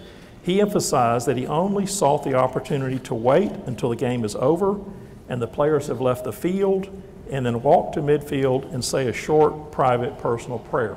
So that's what the Supreme Court is basing their decision on, or those particular facts that they're finding. The court's response to this, they said, to be sure, this court has long held that government may not, consistent with a historically sensitive understanding of the establishment cause, make a religious observance compulsory. Government may not coerce anyone to attend church, nor may it force citizens to engage in a formal religious exercise. So that's the Supreme Court reciting its historical rulings in this area. The court goes on to say, but in this case, Mr. Kennedy's private religious exercise did not come close to crossing any line one might imagine separating protected private expression from impermissible government coercion. Mr. Kennedy has repeatedly said that he never coerced, required, or asked any student to pray, that he never told any student that it was important that they participate in any religious activity, and in fact the district did not punish him for the prayers in the locker room or for the post-game talks with his team because he had stopped those practices. The only prayer Mr. Kennedy sought to continue was the kind he had started out doing at the beginning of his tenure, and that was a prayer he gave alone. He made it clear that he could pray while the kids were singing the fight song, and he would simply take a knee by himself and give thanks and continue on. Mr. Kennedy even considered it acceptable to say his prayers while the players were walking back to the locker room or to their bus, and then he would catch up with the team. In short, Mr. Kennedy did not seek to direct any prayers to students or require anyone else to participate. His plan was to wait to pray until his athletes were otherwise occupied. And I'm reading directly from the Supreme Court's opinion here. So the court basically came back and said that what this coach was asking to do was much different from the cases where they had ruled that the prayers were not appropriate, and those were in cases where either the prayer had been given out at an event like graduation where people were compelled to be there, and they said that's not what he did here, and they were not broadcast at football games over a PA system to the entire group of people that were there. They said, once again, he did not do that. So based upon that, they found that in fact none of his students had participated with him in the specific prayers that district eventually disciplined him for, and the court determined that he did have a right to exercise that personal privilege in reciting his own private prayers, even if he was on the school property, when he was not leading or coercing or encouraging any of the students to participate in his activities. Now, I wanted and so that's my reading of the case, and I just wanted you to understand that's what the case is about, okay?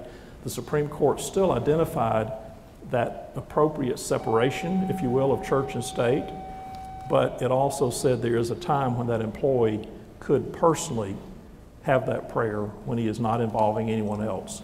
I wanted to read you one hypothetical in closing. We have for years had a religious neutrality training that we do for new employees, and there is a hypothetical in that I think still rings true and will help you maybe understand what the policies are here. So the hypothetical is this: a parent and student athlete come to the principal with a complaint about prayers conducted by the head coach before each practice and before football games. The student plays varsity football and explains that he objects to the prayers because he is Jewish and the prayers emphasize a Christian perspective. He explains that when he complained to the coach responded that the player would be subject to demotion to the junior varsity if the subject came up again. Later, the coach apologized and said it would be permissible for the player to stand silently during the coach's prayer. The parents objected to this prayer and to the coach's solution.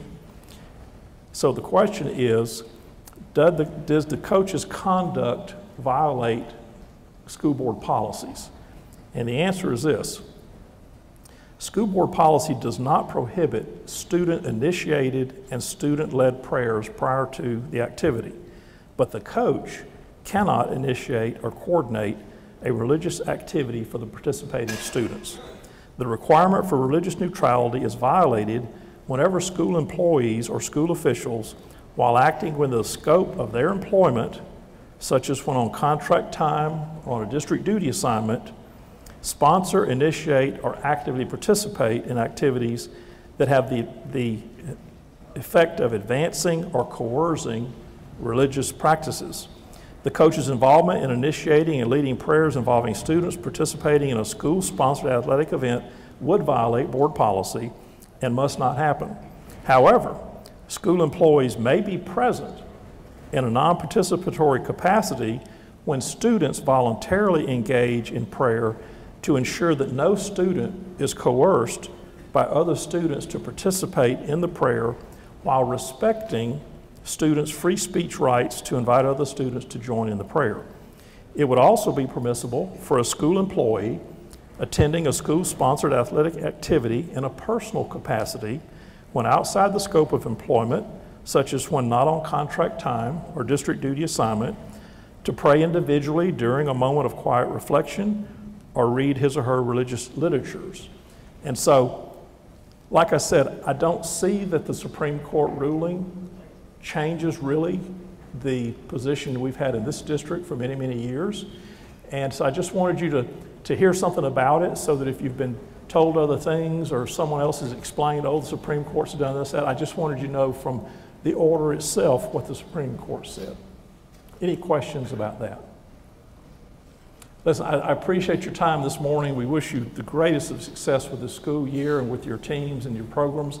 And once again, please just at least take away this morning, we talked about Title IX and ethics and conflicts of interest. I better check with somebody if something comes up you're not sure about, because we're here to help you. Thank you so much.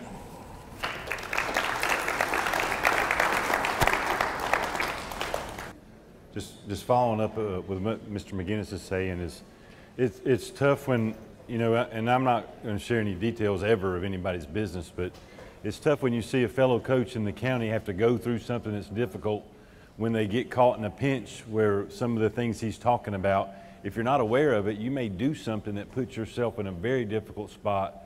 And it's tough to watch somebody go through that, and it happens every year. And so just be mindful and just never put yourself in a position that could compromise the career you've chosen. So up next, we're going to go through the Andrews Institute, and I'm not going to steal anything they're going to say, so I'm not going to get down in it, but I do know that I will share that they've expanded their services to help cover some more middle school events, and they actually have somebody that's, and I don't see her here, that is assigned just to cover middle school events. So we're going to have full coverage at all of our high schools, and then also we're going to have a little bit more emphasis on middle school events, but I'll let Kathleen and them discuss that. We really appreciate the time to be able to come and speak with you all. If it's a refresher, you know, there's a lot of things that kind of every year we have to kind of hit back through, talk back through, and really make sure that we are just reminding you of that it's fresh. Certainly with a lot of what falls to us, I'm so proud of this team. We have 4 of the 5 that are in your county right now. I'll elaborate on that a bit here in a minute, but they are such an awesome crew out here, and just so accessible and available to you guys. But you know, a huge portion of what we do as athletic trainers is kind of that emergency prevention, emergency preparedness piece. I say a lot, and I may say it again even in this talk, bad things, bad injuries, emergencies can and will happen. Hopefully not to you at your school, your site, your sport, but they will happen, they do happen. I was thinking about it sort of on my drive over here. I live in Gulf Breeze. This morning I was like, I don't know that I've ever, and I'll look to them too, I don't know if I've ever gone through like a school year and not had to call an ambulance. Probably at least 2 or 3 times. I mean, does that seem at least?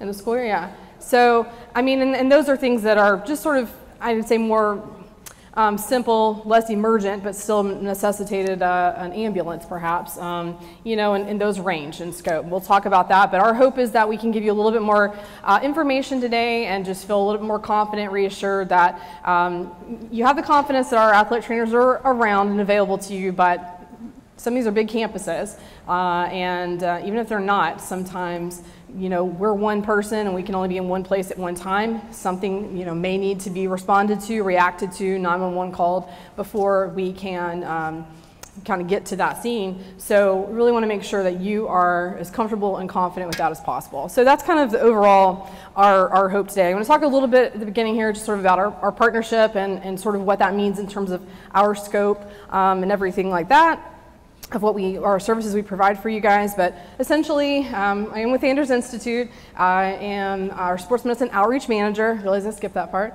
I've been with Andrews probably for, I always have to like count again, but probably about 12 years now.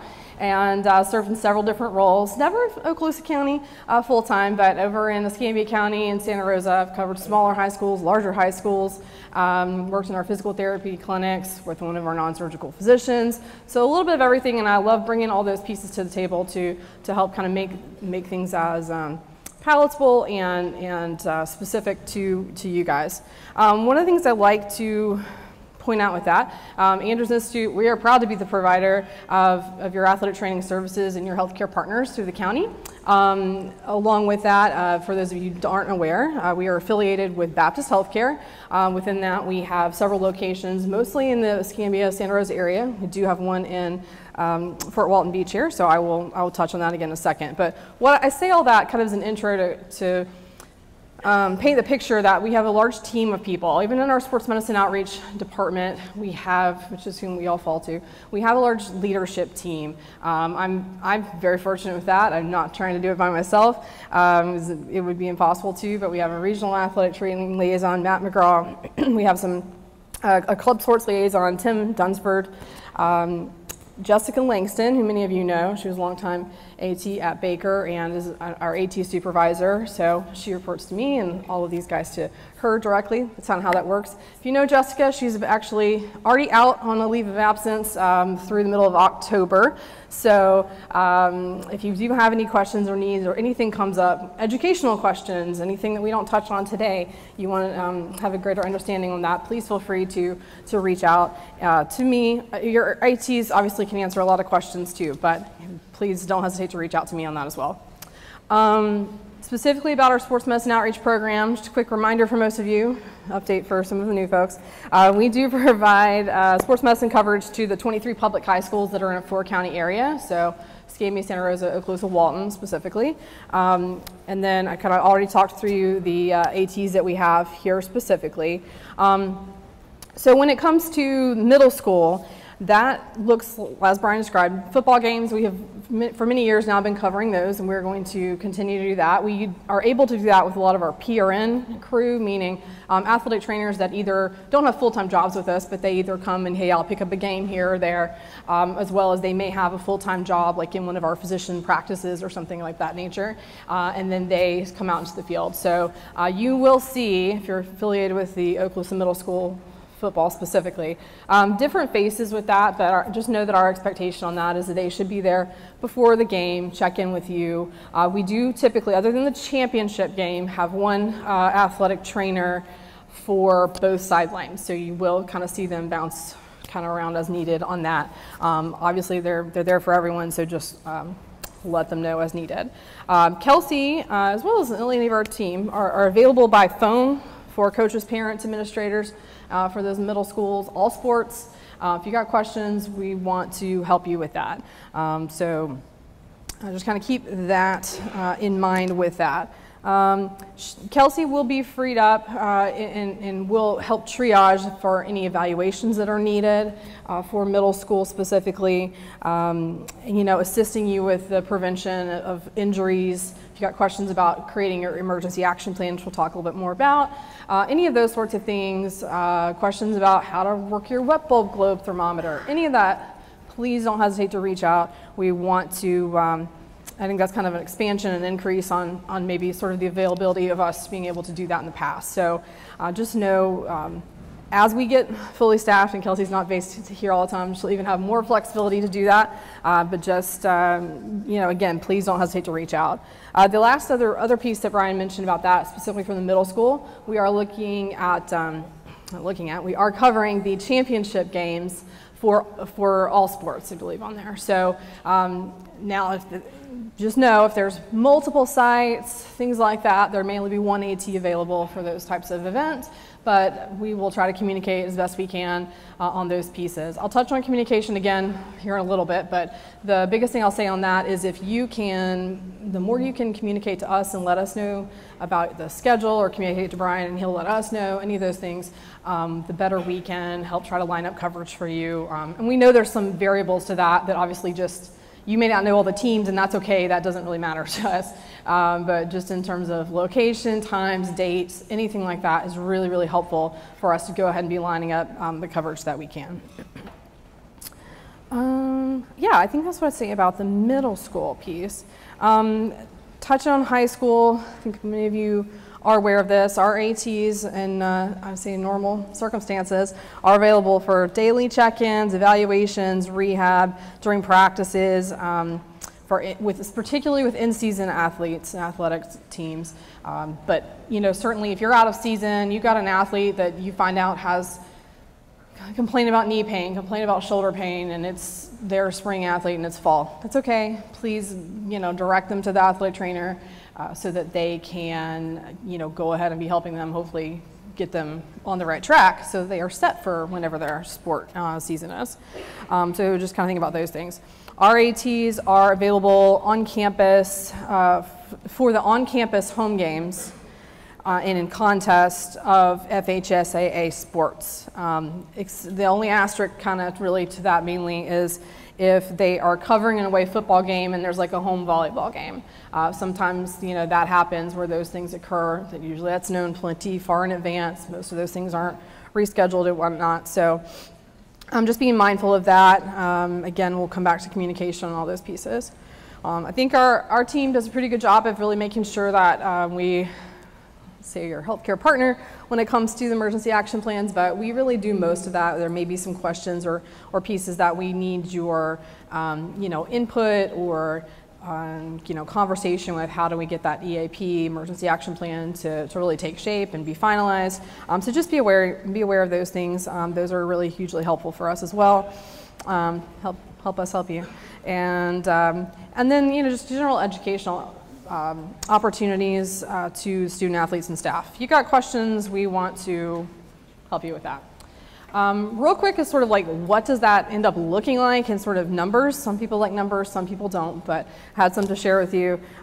Looking back, so I'm going to present this to you in what is our fiscal year, but just know that it's a 12-month time span.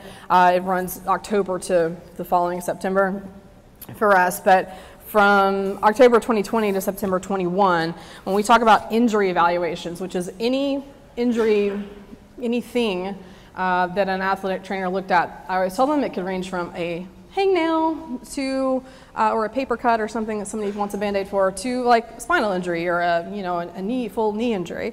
But we did over 2,100, and this is specific to Okaloosa County, over 2,100 evaluations, assessments, encounters by an athletic trainer in that time span. In terms of, we also define something as a follow-up, meaning anytime we have already done an evaluation but we are seeing that again. In 1 year we did over 4,900 of those. Some people are always curious to know sort of how many injuries are sent out after that. In that same time span we had about 400. Over a 12-year time span in a whole county, probably not too bad there, but I didn't do the math. I'll let you math teachers and folks out there kind of do that, but 400 out of over 2,100 is, you know, just kind of goes to show we're having a huge impact, looking at a whole lot. No, there's no injury too little, too small. We're happy to see, happy to check, happy to reassure. And then, you know, we only refer out when we really need to. So our goal is certainly we want to keep your athletes healthy, safe, participating as much as possible, but know that we will hold them out or recommend that they be seen for follow-up care if we need to. So, one of the other things we do with you guys a lot, and we're proud to do, is some CPR and AED training.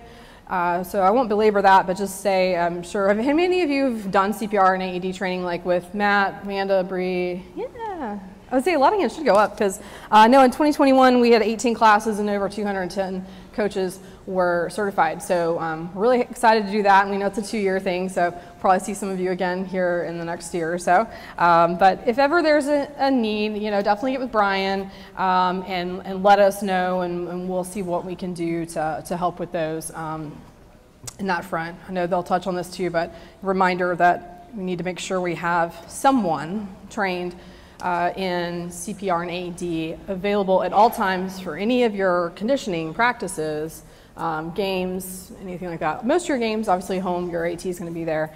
And on that note, I will say too, if you are visiting somewhere, this is particularly non-football sports, and there should be, in most cases, one of our athletic trainers if you're playing those 4 counties of public high schools, and just feel free to check in with them. You know, they should hopefully check in with you as well, but we want to make sure that, you know, we're a resource to anybody. Don't feel like I'm the visitor, I can't reach out to that athletic trainer.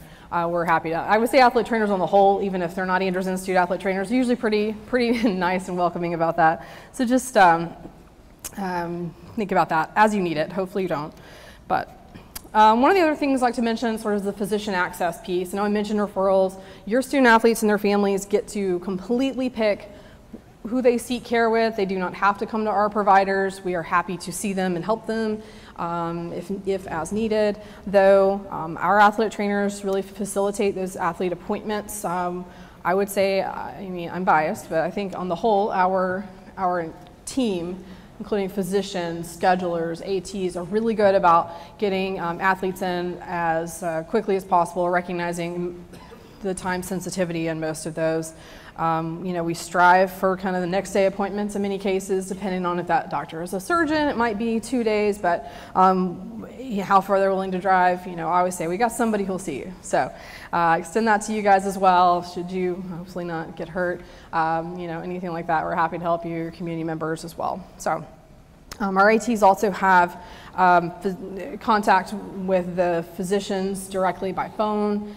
Most cell phones, we can make calls on weekends and holidays and things like that if needed. So obviously we try not to. We hope that doesn't occur, but it's nice to know when those things do. So one thing that's actually quite important I just want to touch on, I hope this is less of a touchy subject than it was last year, but the Parent Bill of Rights. So last year, if you all, many of you recall, we went through the evolution of this EL03 form. They had to change the language to make it so that it included the written clearance from a parent for allowing us, really any licensed healthcare practitioner, the team physicians, athletic trainers, if there's a physical therapist on your sideline, anything like that, to be able to treat, care for in a non-emergent way the student athletes. So that is,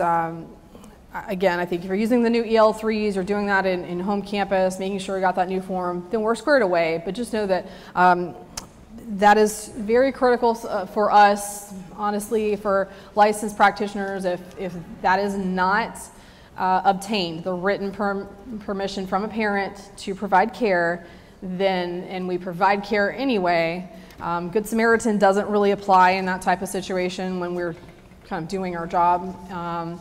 So that can actually result in like felony charges. So just know we're not trying to be sticks in the mud.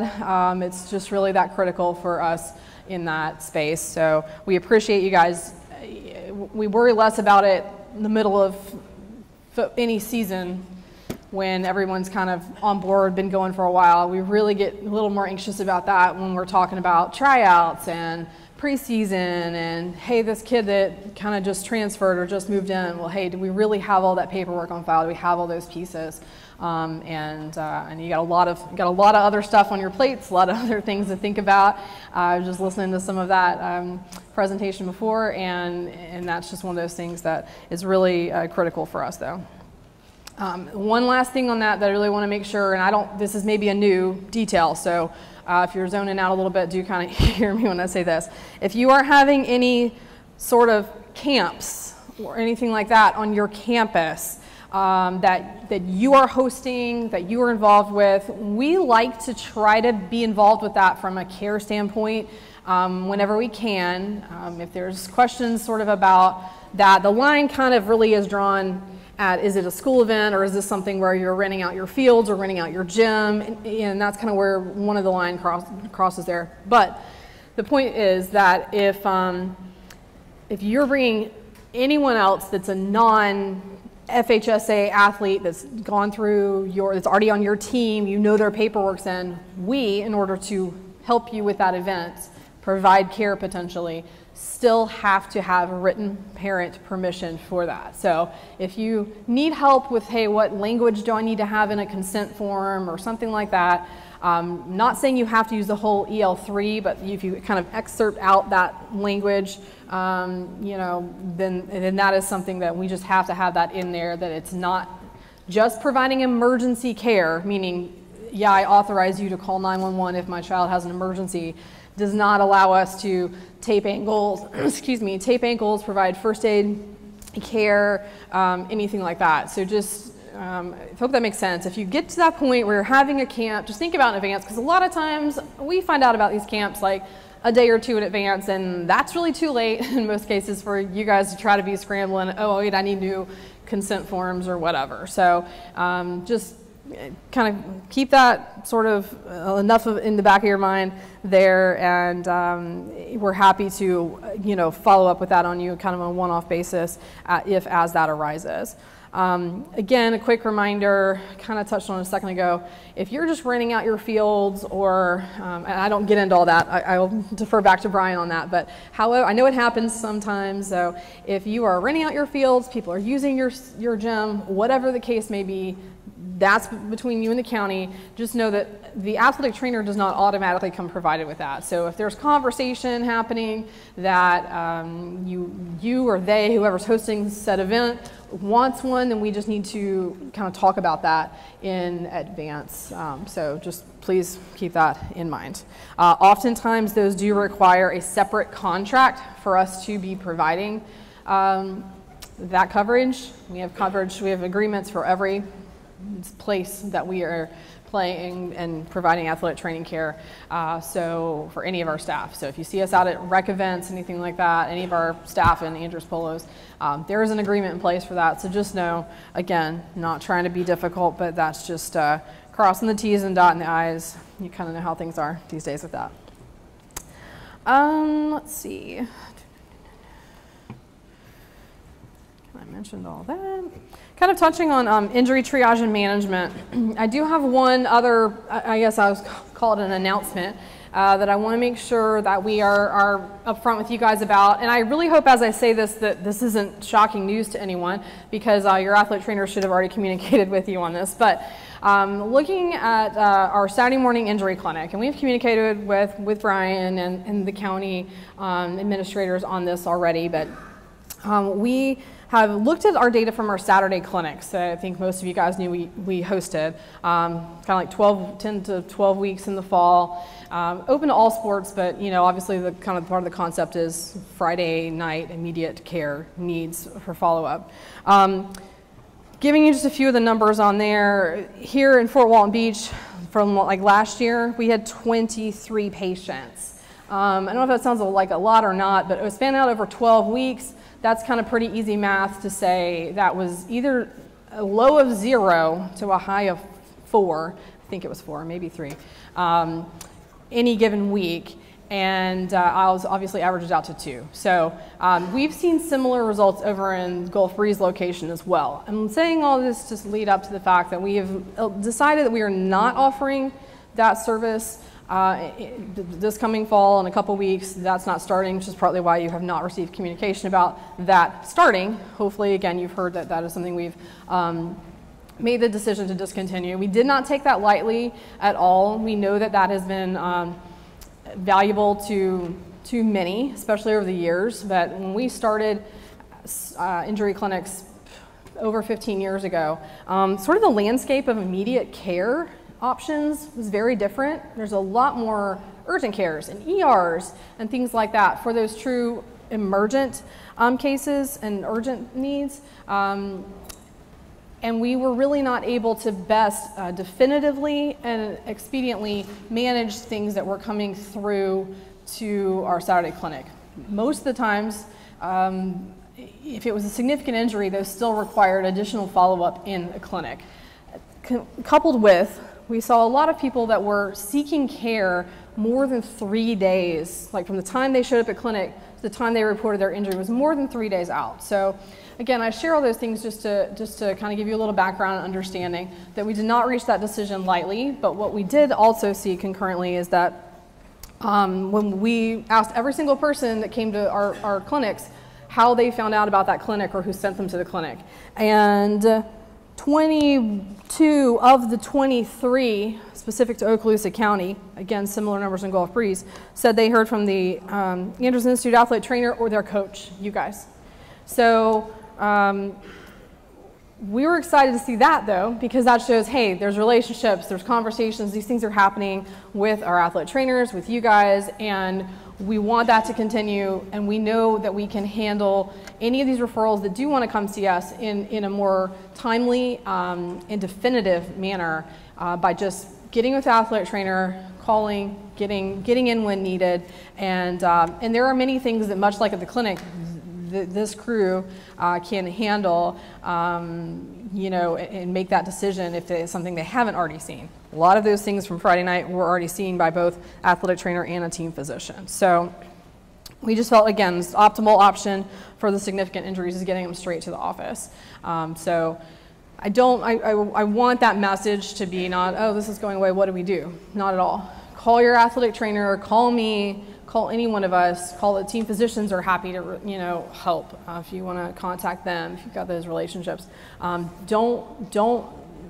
We don't want anyone, you guys, your parents, your student athletes feeling frustrated or confused. The other thing, last thing I'll say on that too, is if you do have someone at any level, middle school, high school, whatever, that there's truly a financial concern about that, please still get in touch with us. We have the ability to help with financial assistance through Baptist Healthcare, explore options. There may be an opportunity where they can, swing by and see the team physician on the sideline or something like that, at least for kind of that quick, hey, let's get a set of eyes on it type thing. Again, that still may not be your definitive piece, but message, please hear, please call us.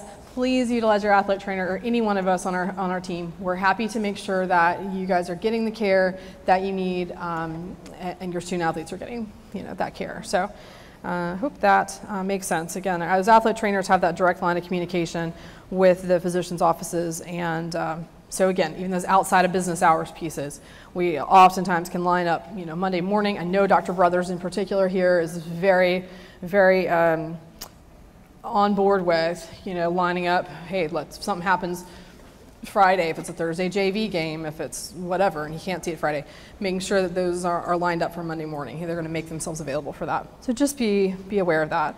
Last, really quick, I want to kind of touch on the athletic healthcare team. As a reminder, I kind of touched on this.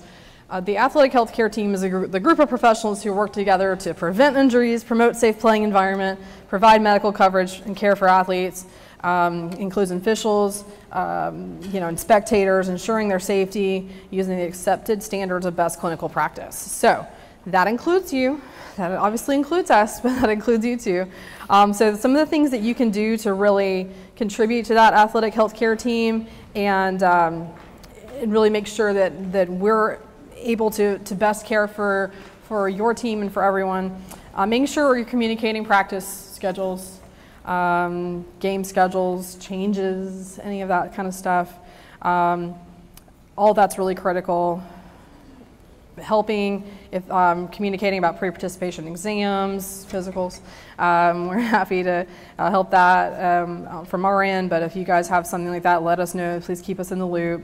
In any parent meetings, booster club meetings, things like that, we love to go just say hi at those. I promise we won't take over in the meeting. I talk a lot. I promise that they won't talk as long. But we'd love to say hi, connect with those parents. Again, there are some tips and things we can give them. We can give you guys too, again, like that help with timely management of injuries in the season. Example, you have athletes that have Medicaid and Medicaid or any HMO policies that really require you to be established with a primary care physician. Make sure you know who that primary care physician is. If you haven't seen him in over a year, I really encourage you to go to your well check, because then if you need a referral in season for something to a specialist, then they will just kind of send that on. You may not even have to get in, or you can get in a lot quicker. So that's something that not everyone does, but it's a little tip, a little trick, just as a tidbit. You can share that as well. But we like to share those types of things with those parents. Thinking a little bit more about the actual clinical care piece too. When you think about accessibility of emergency entrances, where's your ambulance coming, like all that kind of stuff. Obviously that ties to your EAP, but just really thinking about that. Many of you are at the school all during the day, or when upcoming construction's happening or anything like that. Kind of alerting us to that is very helpful as well. Members of the athletic healthcare team, we really want to keep each other accountable. I always give Amanda credit for this. She tells me about how, and some of you have probably experienced this, she'll do little pop quizzes for her coaches. She'll just walk in and go, all right, this kid drops, and I'm probably not doing it justice, but this kid just collapses on the ground. What are you going to do? Where's the EAP, or where's the AED? All those things. So it just, there's little accountability things that just kind of keep us all thinking. I know it's not what any of you guys show up every day, on the forefront of your mind. You're thinking about you know, bettering your athletes and skills and as people, and as you should. And so, but just know that this is an important piece of it as well. So we appreciate your help and support with that.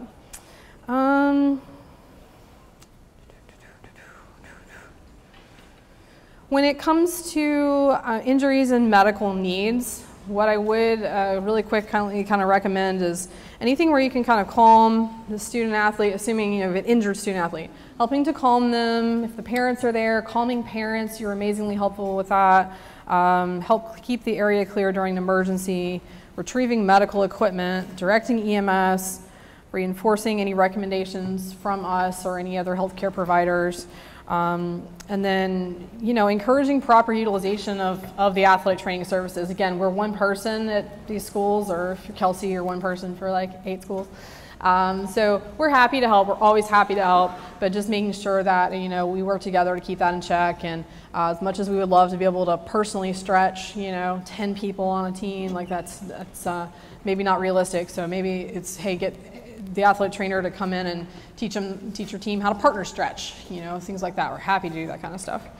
Last thing for me, I just want to reinforce, anytime a medical injury occurs, and I don't know, maybe Brian, you may have spoken about this, but anytime like an issue occurs, an injury, an illness that kind of is pertaining more to us. I mean, yeah, any illness is great to know about as well. But please be sure to contact the athletic trainer. This, regardless of your perceived severity of the injury, that helps protect you, the student athlete, the school district, us, you know, largely.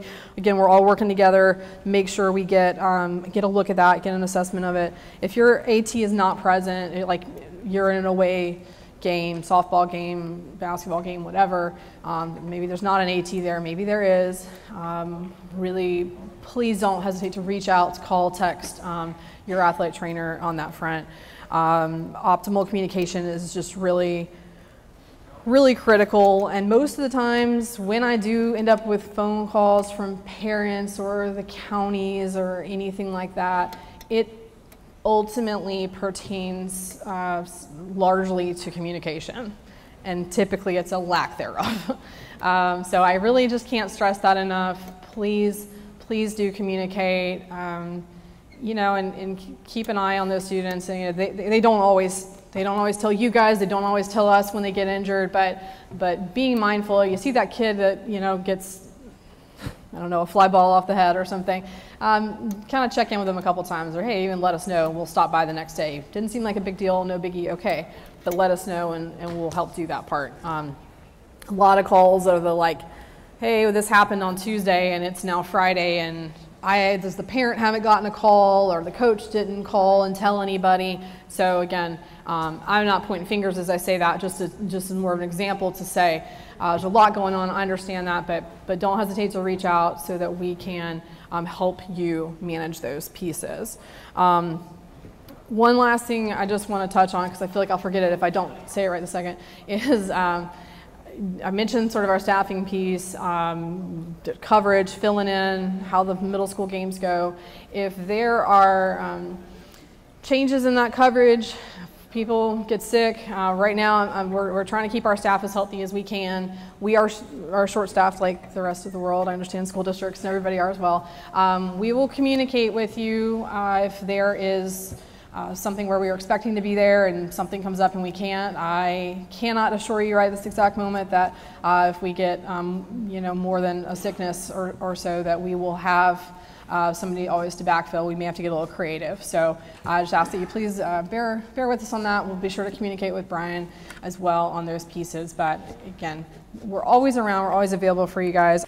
Good morning, everybody. My name is Bree Gomez, and I'm the athletic trainer for Crestview High School. So a couple things that I want to go over is medical timeouts and emergency action plans. So something I want to talk about first is the athletic healthcare team. Kathleen kind of touched on this. What I want to point out is that it's very fluid. During football season, we are very stacked on the sidelines. It could be me, a team doctor, 10 to 15 coaches, admin, SROs. In our county, we don't have EMS at our games, so that could be if we go play in a different county that we also have them on the sidelines. And then in other sports, it might really only range from me, a couple coaches, admin, and the SRO. So you guys are very valuable when there is an emergency, so I hope you guys do know that. As far as what a medical timeout is, it's a pregame meeting between this team. So you guys might not even notice that we do it, but what happens is we'll check in with each sideline, kind of see what they need, and then go from there. If there's EMS on site, you'll see us probably walk over as a unit, and what we do is communicate with EMS, kind of to see different things like what equipment they have, what equipment do we have, are we going to use hand signals on the field for certain injuries, what hospital they are going to send to, kind of who's available to help us out. All of these different things go into a medical timeout. For different sports, it might even be something easy as, hey, I'm the athletic trainer for the school. Do you guys need anything? I have some supplies on the side. I may or may not be at this field specifically. I might have to travel to a different field, just so you guys know kind of what the plan is going into a game. So as far as an emergency action plan goes, what is it? It's a written document for all emergencies. So you'll see these posted at every venue. Some of them will probably be getting updated with all the construction going on. But this is for anything that ranges from injury on the field, lightning, heat illness, anything to do with athletes, even if it's like sickle cell or diabetes, stuff like this that we want to be prepared for. So it's the written document that you see, but it has different roles, responsibilities, where different equipment is, the location of the school, and then it also has like maps on it that you can look at. But the purpose of these emergency action plans, first to protect the school. It's a high school policy that we have to have them posted everywhere, but it's really easy to use no matter who you are. So luckily you can just rip it off the wall and take it with you. The other thing too is it protects the athlete. We want to give gold standard care to the kids every day. Well, it's not even just the kids. It could happen to really anybody. We just want to be prepared. And then also protects you because it gives you guys something that you can follow, especially if we're not there at the time. It just gives you guys a little bit more peace of mind on what to do next. So like I said, as far as what's on it, it's where everything is located, who's a part of the team, where the equipment is, maps of the venue. And something to keep in mind too is if you activate your EAP and EMS does come, who's going to end up going with the athlete? Especially if you're traveling at an away game, if you can designate a coach, that's kind of going to be your person to be the communication back and forth to help you guys, especially follow through, but also keep in communication with the parents as well. What you'll see with the EAP is a map. This is going to show where EMS can enter, and it also shows you the gate they can enter. And then the closest AED location, obviously you should have multiple AEDs at your school, so then you can kind of figure out which one's the closest one. The big thing going into EAPs is the accessibility of all of your emergency equipment. So we personally carry AEDs with us depending on what game we're at. So AEDs can be located at different, like the school, it could be the gym, it could be your coach's office. So figure out which one's closer, but then also realize too, is it behind a door that you need a key for? Do you have these keys? So really just being prepared. Let's see here. And you also want to be able to access the AED within 3 minutes. Now the big thing too I want to point out is because we are having new construction at the schools, these are probably going to get updated because I know one of my emergency gates is now not an emergency gate, so we're going to have to kind of reroute where EMS would come in. So that's something that we'll probably be going over with each of our coaches as we start getting into preseason. Speaking of preseason, so last week what we did was it's our MSE course. So this is Management of Sideline Injuries. So pretty much what we did was, as a collective whole, we practiced different things with lightning, heat illness, cold water immersion, spine boarding, equipment removal. We did a CPR update. We did splinting and like stop the bleed type things. So we do a lot of preseason planning because once we're prepared, then we feel really good going into all the whole school year. Really, it's not just football season. But even something that like I was doing yesterday, we were checking AED batteries, the rectal thermometer batteries. Do the splints work? Do we have everything in stock that we would need going into a season? And something you want to do too after an emergency happens is I like to call this looking over film. You just want to go over kind of what went well, what didn't, what can you change, because the more we're prepared for the next one, hopefully it goes better. But I mean, honestly, you can prepare all you want and it might not go that way. EMS is tricky sometimes, so we do the best we can with what we have and who's available. I'm Nick Gutierrez. I'm the athletic trainer at Choctaw High School. Been doing this here in Oakland for 5 years now. I'm going to get into some of medical emergencies, okay, specifically the leading causes of death in high school athletics, which we call the 4 H's. Okay, so that's going to be heart, head, hemoglobin, which is blood or sickle cell traits, and heat. So I'll touch a little bit on heart and head, and Amanda will come up after me to cover the other 2. I think it's really important to understand what we call a differential diagnosis between these 4 H's, because a lot of them have very similar symptoms. Okay, they can present the same ways a little bit, but there are some subtle differences. So what I would recommend is if you want to write down real quick what's called the Corey Stringer Institute, or even in your phone, if you want to type it in real quick, just type Corey Stringer Institute into Google, and it's going to pull up a website that explains all these types of medical emergencies, how to treat them, how to recognize them. And I think that'd be an easy way for you guys just to kind of get a refresher on that throughout the school year or before your seasons, just so if a situation like this does arise, that you're prepared for it, especially like during the summertime when we might be doing our concussion baseline testing, so we might not be around at the schools, and it might be almost kind of up to you guys for care. So Corey Stringer Institute is that. So first, talking about the heart, it's the most common cause of death in secondary school campuses, okay? It's also the leading cause of death in young athletes, all right? Mainly in the male African-American community. 67% of these happen in football and basketball, which is what that community kind of generally makes up, okay? So within our coverage area, actually, I think this was a couple years ago, we had 3 of these incidences happen.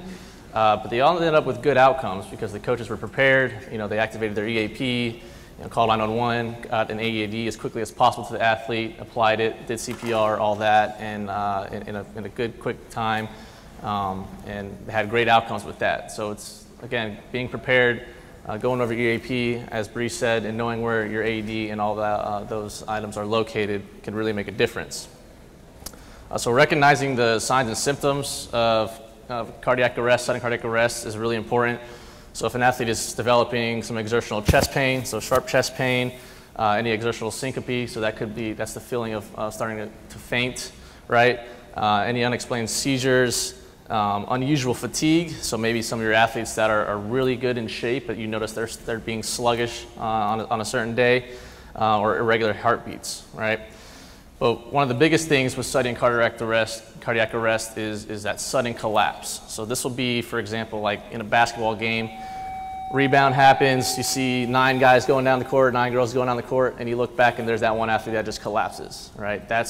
You're gonna assume they're having a sudden cardiac arrest situation. And then that, you wanna go ahead and obviously call 911, activate your AP. Biggest thing is getting an AED over to that athlete as soon as possible, okay? The goal for applying an AED is you want to have it from the moment of collapse to applying the AED is 1 minute, all right? That's going to be your goal to do that there. Every minute after that you don't have an AED applied, survival rate goes down 7 to 10% per minute, okay? So it does need to be quick. It's going to seem like everything's going really fast, but as long as you're just prompt and know where your AED is and get it to the athlete as soon as possible, you should be able to get it there in that time frame. Adding CPR with that and the AED, survival rate goes down to 3 to 4% decline per minute. So just those 2 things right there can really increase the chances of a good outcome with your athletes, okay? And don't be afraid to use the AED. All right, you put it on them, it's going to read their heart rhythm if they have one. If they don't, it's going to advise to do a shock. I know we've all been over this before with our CPR training. Don't be afraid to put it on, okay? It's not going to hurt them if they don't need it. Obviously, it's going to help them if they do. So when in doubt, go ahead, get that AED, get it on them, and listen to the prompts from that AED. So with the Zach Martin Act, who's heard of the Zach Martin Act? All right. So this was a law that got put into effect in July 2021.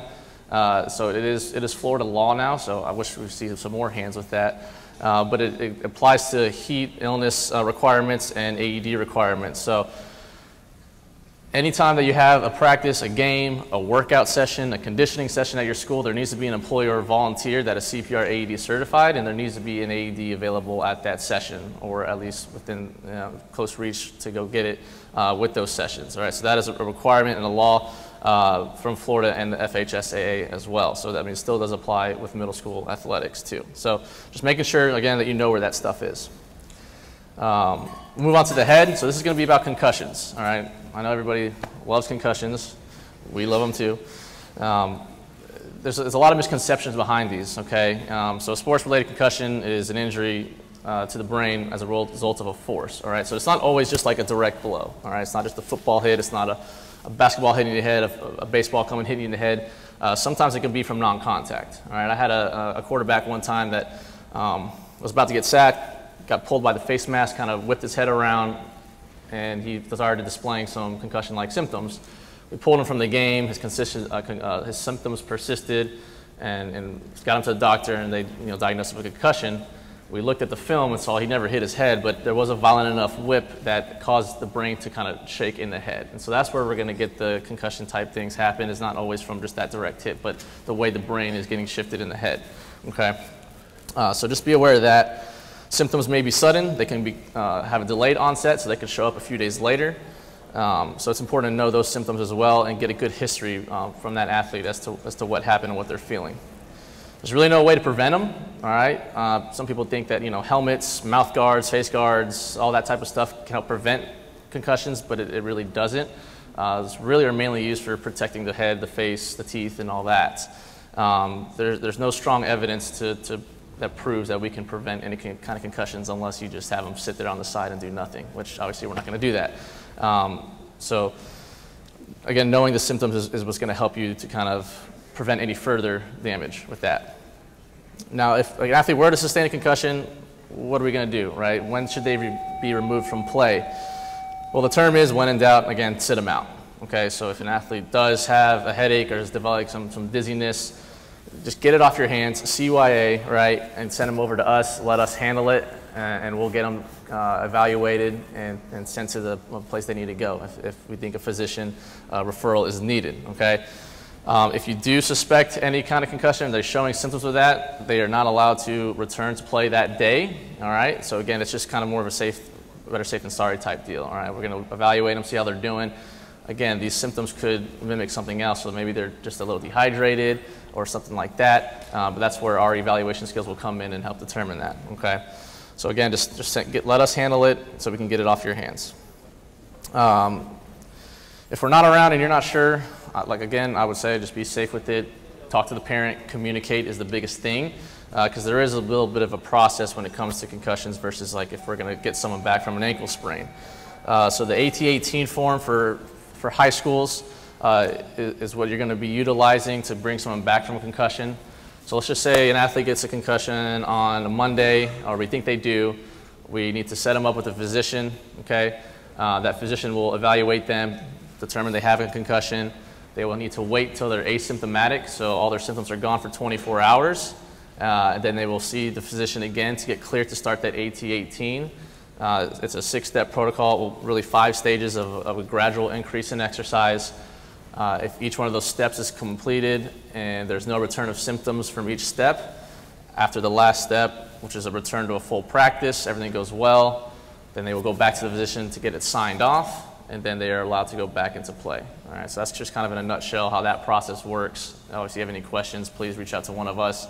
For middle school, same thing applies. They don't have a specific form for middle school, but through the county it is recommended that you do this protocol as well, and there's a different form for that, but you can use the AT-18 one if you would like as well. Baseline testing is really important as well. We do that in the summer. If you guys didn't have your team and they didn't complete it with us during the summer, you can run the C3 Logics. Again, just maybe get with your high school athletic trainer. They can tell you how to get that, or I think, Brian, you have that information for at least the middle schools to sign in to C3 Logics, and you can utilize that one yourself through a computer. So we'll get Amanda up here, talking about some hemoglobin and blood and sickle cell trait. So hemoglobin is another leading cause of death in high schools, and that's known to us as sickle cell trait. If you're not familiar with that, that is where the blood cells start to sickle. For trait, that means that the student athlete will have one gene that has a sickle cell, but it's not always present, so you might not see it every day. It's predominantly in African Americans, and then heat, dehydration, altitude, and asthma can also increase or worsen the sickling. And also exertional sickling or exertional rhabdomyolysis can happen, and rhabdo is where like their pee is brown, they'll cramp, things like that. That's also a medical emergency we need to take care of. Athletes with sickle cell trait should not be excluded from participation, and when appropriate precautions are taken, the athlete should be able to successfully compete in the sport and prevent exertional sickling. So some things that we recommend is that, sorry, I can't see. Some things that we recommend is like to not have a timed run for that athlete. If they're competing in their sport, they should be able to take a water break when they need to, which we should be doing for all of our athletes. They should be able to complete maybe give them so many runs instead of complete these runs in this amount of time, and then that way we can prevent that. So that goes back to the reason, or the way that you'll know about sickle cell trait is by reviewing your PPEs. So make sure that you're going over those physicals with your athletic trainer. If you're at a high school, your athletic trainer is reviewing those physicals, and they'll let you know, like, hey, little Johnny has sickle cell trait. We want to make sure that we give this athlete the non-timed runs, and also making sure that they're able to take a rest when they need to. And then we have a document that we're going to let you sign off on, saying that you understand what's going on with that kid. The kid signs off on a document understanding that they have this sickle cell trait, and the parent also signs off on this, and we'll have that on file for us. So if they do have an exertional sickling crisis, then we're going to have a return to play for them, and that's going to take a couple of weeks, really about 4 weeks. Is what our recommendation is. But it's just like if they had a heat illness, we're going to treat it the same way. So they're going to like slowly increase their activity, returning to play, making sure that the athlete is staying hydrated, and also working within their limits. And they have to be released by a physician also. So they need to be seen by a physician when the crisis occurs. That's a medical emergency. We're calling 911, and they have to be released by the doctor to come back to play. So we'll move on to heat. That's another one of our leading causes of death in high school athletics. In 2010 to 2015, there were 20 athletic heat stroke fatalities reported. So that's about 4 a year over a 5-year span. The majority of heat stroke deaths occur during football practice and cross-country events. So that's coming up. Everybody be prepared. It takes about 7 to 14 days for the body to acclimatize to the heat, so that's why we have our slow progression into football recommendations and also cross country. So the FHSAA mandates that. We need to make sure that we're documenting what we're doing and following their policy. But know that heat illnesses can occur in other sports too. And then also if you're coaching like volleyball or basketball, and in the fall you decide you want to go outside and make your kids run on the track, understand that those kids are not acclimatized to the heat outside because they play an indoor sport or they've been sitting on the couch for the last 2 months, and we need to make sure that we're not going to overexert them and predispose them to a heat illness.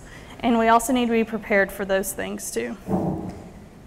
So you have environmental risk factors for heat illnesses, and then also individual risk factors. So individual will be like what I just mentioned with kids been sitting on the couch for the last 2 months, hasn't done any exercise, or they haven't been outside for the last 2 months.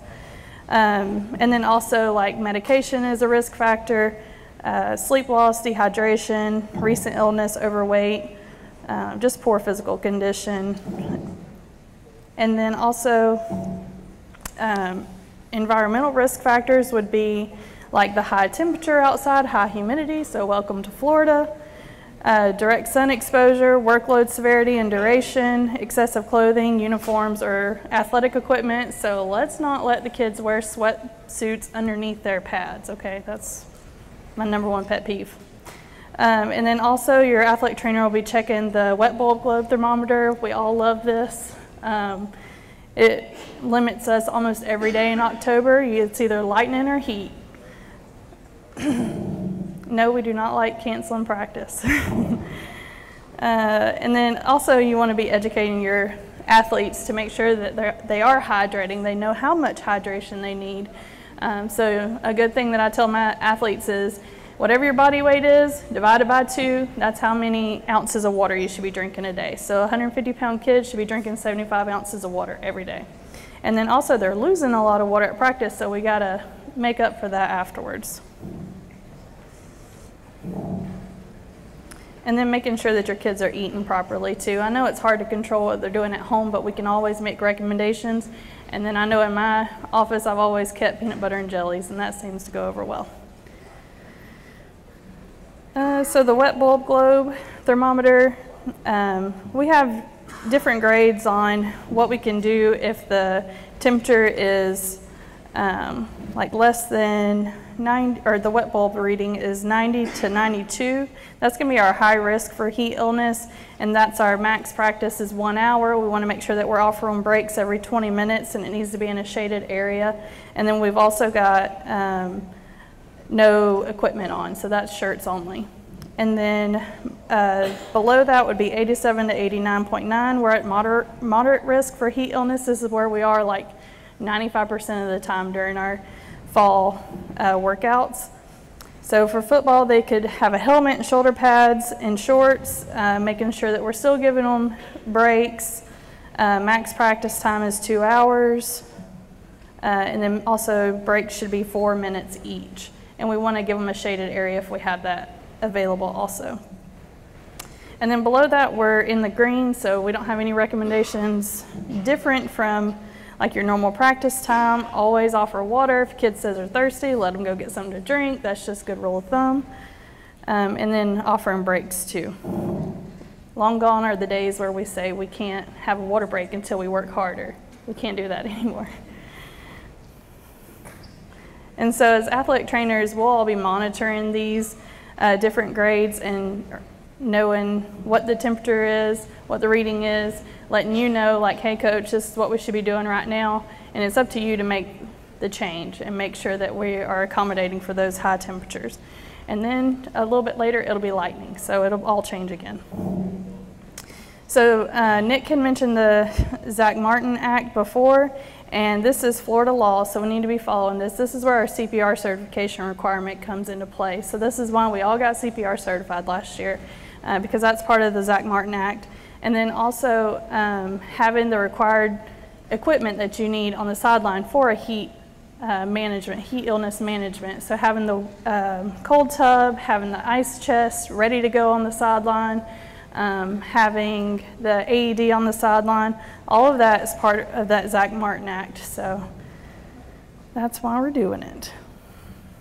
And then having a cooling zone for your practices. So if you're at cross country or at football practice, making sure that you have a station ready for that. If you're at cross country and you're running off campus, I recommend that you have a place at the start or the finish or maybe somewhere halfway in between.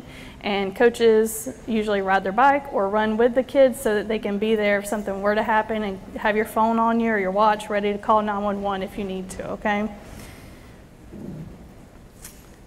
So recognizing heat illnesses, usually our most mild one is going to be some exertional heat cramps, and then you'll have syncopes after that, exhaustion, stroke, and then exertional sickling would be like the worst case, I guess. Heat stroke will be identified as a body temperature of greater than 105, or we say 104.5. We kind of have a couple question marks behind that, but anything over 104.5, we are dunking them in the tub. So how do we know it's 104.5? Is to get a core temperature, and that's where our rectal thermistors come in. Of course, we don't expect you to do that. I always joke with my coaches, we're going to practice this, who's going to volunteer? But nobody volunteers. But just the athletic trainer, if the rectal thermistor is close by and we have a collapse where it's unknown if it's a head injury or anything, the only way we can tell what the collapse is from is by getting the rectal temperature and knowing if their temperature is over 104.5.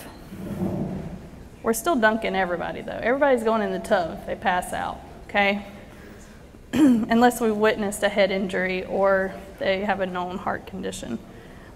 So we're gonna cool first and transport second if we can identify that it's a heat illness.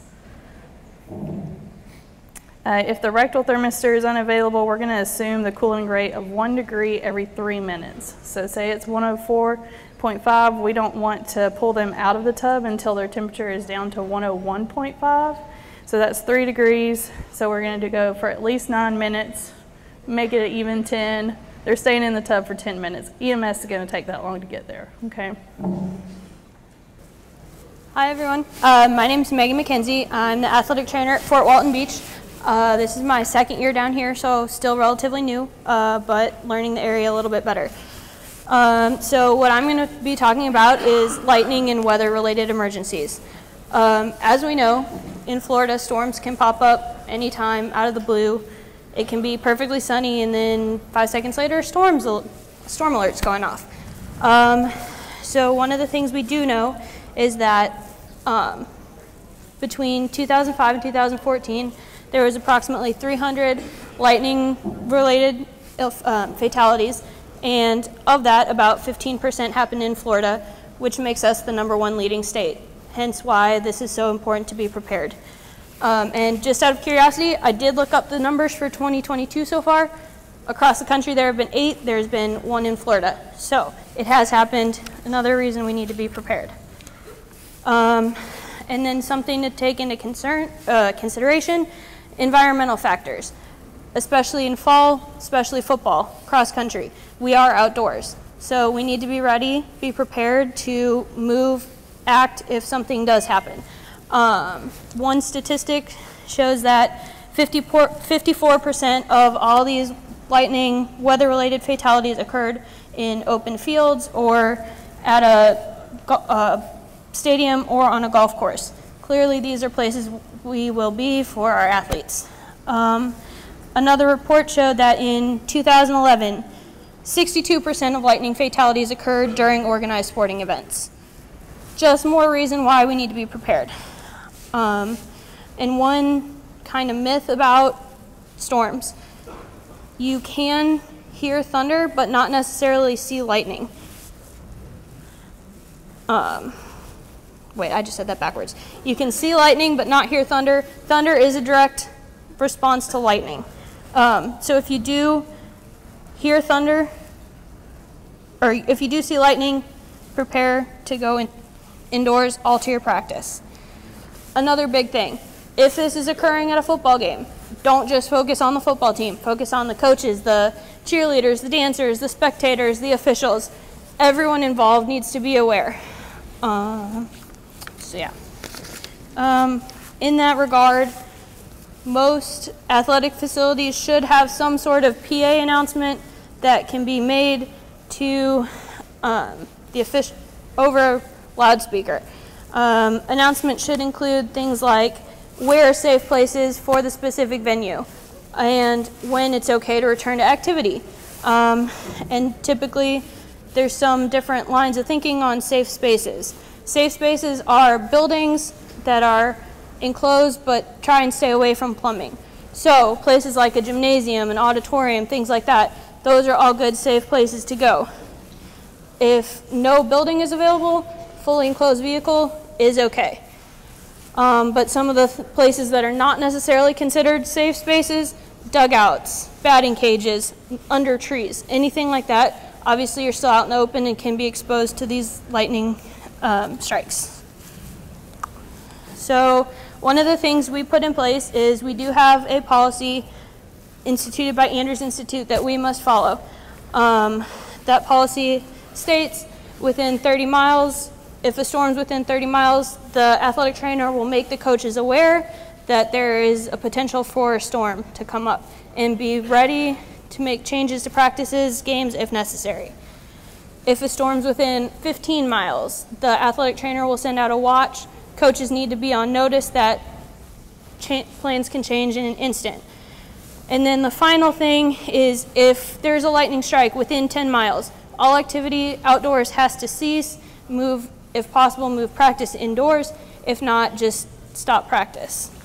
And then obviously athletic trainers can't be in 5 different facilities at once. So if you don't know that, if you don't know if the athletic trainer is on site, it's important to have someone on the staff that can keep up with monitoring the weather. And that can be done with a couple different ways. Different schools in Okaloosa have different monitoring systems. For example, at Baker with Amanda, at Fort Walton with me, and at Laurel Hill, there are what we call Earth Network systems. Those are on-campus lightning detection systems that are basically a giant horn that give you pretty clear, concise instructions on what to do when weather does pop up. I know at Fort Walton, our horn sits on the football stadium, and when it goes off, it's really loud horn. And if it's one long horn, that means lightning was detected within 10 miles. Practice has to move inside or be canceled until that weather has passed. Once the weather has passed, it'll give 3 long, loud horns. That means lightning has cleared the standard area and you can go back outside for practices. So at the other schools, so Niceville here, Choctaw, Crestview, those athletic trainers have access to Weather STEM. And what that is, it's basically a weather station that it's typically directly on the field, instant reading and this can be used for heat and weather. This is something that's super helpful. They can pull up a log and it updates fairly consistently and you can see exactly what temperature is, exactly how far a lightning strike is away. And like I said, Nick, if you're at Choctaw, has probably showed the coaches what the app is, how to use it. It is an app that can be downloaded on your phone, so it's not like you have to freak out about some high technology that you probably don't have because everyone nowadays has a phone. As far as environmental concerns, if you don't have Weather STEM or you don't have that, what's the safest thing? Safest thing, if thunder roars, go indoors. Obviously, it's a little bit silly of a saying, but it's one of the safest ways to know if you're covered or not. And lightning is not just the athletic trainer's responsibility, it's the responsibility of everyone involved with the team because lightning can strike out of nowhere and there can be lots of complications that come from that. On that, if there is an instance where lightning strikes someone, first thing you need to know, obviously, you need to check the scene, make sure everyone's safe. Obviously, a current storm can make it a little bit challenging. So make sure the scene is safe. If you're providing care, obviously don't try and touch them if it's not safe. First thing, always activate EMS, have someone ready to call 911, just because this can be a life-threatening emergency. While you're waiting on EMS, if the storm is ongoing, move the victim somewhere safer. And I know there were misconceptions about this at one point where it's not safe to touch a victim of lightning strike because they could still carry an electric charge. That has been proven false. It's totally safe to administer care to these athletes because time is of the essence with treating these. Some other things you need to look for with lightning injury, obviously check for pulse, heart rate, breathing.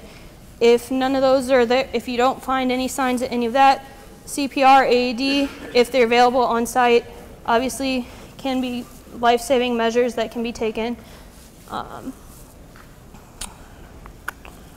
Also, look for, once you've taken care of all that, look for spinal injuries. Obviously, if you detect anything, Don't do anything that can put the athlete in jeopardy. Make sure they're as safe as they can be. And then last thing, look out for hypothermia. Don't let them get to that point where their body temperature gets so cold that it can cause adverse reactions. And then last thing from our perspective, obviously athletic trainers tend to be the bearer of bad news. We don't want to cancel your practices, but we want to make sure athletes, coaches, anyone involved is as safe as possible. So there are some modifications. If you do know a storm is coming, or you can try and plan ahead, some of the things you can do, provide snack or study hall until the storm has passed, because we know these kids don't always eat the best during the day, so if they can have a snack before practice, that's just good for all involved. Also, you could move indoors, use that as a warm-up, a strength training session, individual skills sessions where you use that to work with specific groups. And like I said, you can also use that time to use the weight room, especially if it's an out-of-season sport. And yeah, as I said, our goal is always to keep you safe, and we never want to be the ones to cancel practice. Unfortunately, we have to be the ones that alter it 9 times out of 10. Just quick reminder, these guidelines, everything they just kind of outlined for you is, hey, this is a policy, yours is in place, your wet bulb globe, your CPR, AED, coaches, these are in place year round. So like, even when it cools off, the heat policy is always in place. Those unseasonably warm days, anything like that, don't forget about those. Importance of communication, your injury reports, I really didn't touch on that before, but you know, that's kind of on you guys as the school district designated employees or coaches to make sure you're filling out your injury reports as appropriate when those significant injuries occur, that obviously your athletic trainer should be communicating with you about. They'll let you know if there are any, you know, if you need details, you know, the medical, clinical details for that, please don't hesitate to reach out again on that. But it takes everyone being prepared for this. Again, I told you I'd say it again, bad things, you know, poor injuries can happen, but how we are prepared and respond to it is what makes a difference literally in the outcome for that student athlete or that person, as well as their families, ourselves. I tell everybody I like to be able to go home and sleep at night and know that I did the best that I could do, you know, I was prepared as possible. So, and that's all that any of us can, you know, expect of ourselves. So right now, Mr. Chapman, he's our district equity officer, and he's spoken to this group every year. So if you're new, Mr. Chapman's just going to say some words that hopefully keep us out of trouble, so that you don't find yourself in one of them situations that you can't get out of. And so just want to touch base on a couple of things that I do is investigations. And right now I have about 7 investigations I'm currently working, and my partner has just as many. Why do I share that? Is simply this, because it's some of the same individuals that hear the same thing, let's say every year, that we end up investigating. And so when I say investigations, a couple of policies, especially with coaches, that I like to touch base on, is a couple of things. Shall make reasonable effort. It's just coming right out of the professional conduct of education profession in Florida, which is what I utilize. And also that's part of our own policies, 0809 for the school district. Obligation to the student requires that shall make reasonable effort to protect the student from conditions harmful to learning and or the student's mental and or physical health and or safety. This is a lot of my cases, probably about 70% of my cases come out of 0809. So what I'm saying today, if people listen to it, it'll save us a ton of investigations for myself and our office, and in addition to all the stress that it puts an individual through. Okay, an investigation can last anywhere from a couple of weeks up to a couple of months, and I've just concluded one for a couple of years. So it can be intense. So I want you to keep that in mind. So everything I'm sharing today is really, it's not for me, it's for you.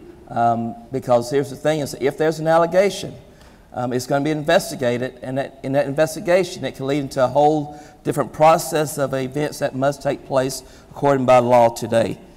So make sure you're making some good decisions, keeping kids protected and so forth. Another one that I see often is shall not intentionally expose a student to unnecessary embarrassment or disparagement. You can't put them down, okay? And I know coaches, I totally get that. I was coached by some very intense coaches myself back in the day. I'm just saying is that that's only one allegation away, one complaint away from an investigation. And so keep that in mind is how we talk to individuals, especially students these days. Shall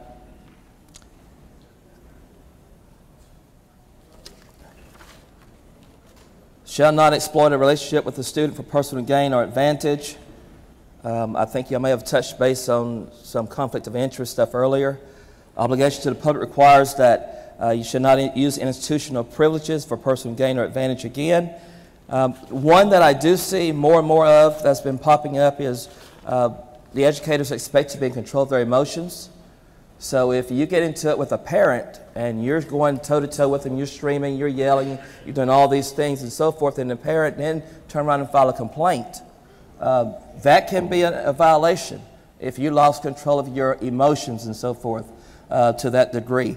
Now, we expect the same thing for our parents, but I can investigate our employees and so forth and do very little with our parents. So just keep that in mind. The things that I'm sharing, again, is not, I don't go look for work. Our phones happen just ring in our office all the time, but I don't look for those things. And so when it happens, there's a process that takes place. So go back to the place where I said be careful about protecting the safety, welfare of the students and so forth. So if you're a coach and maybe you're in the heat of the moment and just say you grab a student and say maybe pull them in a game or something, and that particular parent make a complaint that when you grab the student, you grabbed too hard, or you pull the kid's arm out of the socket, or all kind of things I've heard. That's going to be an investigation. And that investigation can be a very serious investigation to the point of that could include law enforcement for battery. Okay? So if that happens, you're going to receive a phone call. So I say all this to say avoid some trouble. They're going to have a phone call to the school, place the individual, more than likely if law enforcement get involved into it, on administrative leave, pending the outcome of the investigation. That's going to be the words. So you're going to have that investigation going on. And then you're going to have an internal investigation from our office once they close that investigation, which the sheriff's office may not close a week's time, 2 weeks, 2 months. It all depends on what they are dealing with out in the public. So they have that investigation. You've got to have DCF investigation.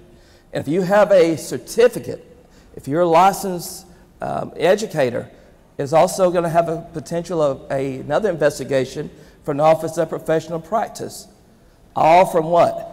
Grabbing that kid and pulling them in a game or what may be. So what I'm saying is just be careful, okay? And it happens just that quickly. So keep that in mind. We do have our 0809, like I was referring to, which comes out of that same policy. Use language and terminology that's relevant to the designated task. In other words, be careful how you curse around kids. Again, I came up old school with some coaches, and it was what it was, and I totally get it. Okay, I'm just saying, and my parents, you know, they dealt with us. If I got in trouble at school, they dealt with me when I got at home. Things have changed. And so I'm just saying that is that if you're cursing around kids, I say this every single year to coaches, and every single year I have an investigation for what I'm saying today. If you're cursing around the kids, or if you're cursing at the kids, eventually somebody's going to make a complaint, and it's going to be investigated. And if it can be proven that you're using profanity around students, it's going to go right off our policy again, a violation, okay, that you're not out of control of your emotions, and you didn't use language that's appropriate to the designated task. Okay? All the things I'm sharing, guys, is things I hope I never have to deal with. But it's something I deal with on a regular basis. Okay? So keep that in mind. Another thing I want to touch base on very quickly today is Title IX, which I know I'm not talking about just the athletic piece of it, but sexual harassment. I'm also the sexual harassment coordinator for the district, Title IX coordinator. And if you hear someone say, if a student make an allegation, not that you got to prove it, but they say, hey, Johnny grabbed me or Susie grabbed me, or it may imply that it may be a Title IX situation. It may imply that. keep in mind, you can't just make them go run laps, or you're going to make them go separate and so forth. By law and by the new regulations, those things have to be reported to us. So, and again, the whole district is put on notice if any of our employees are put on notice. And notice simply means if you heard an allegation, if somebody made a comment and said, hey, I was sexually harassed and so forth, by law, we must respond. So it just say it happened at one of our 40 schools.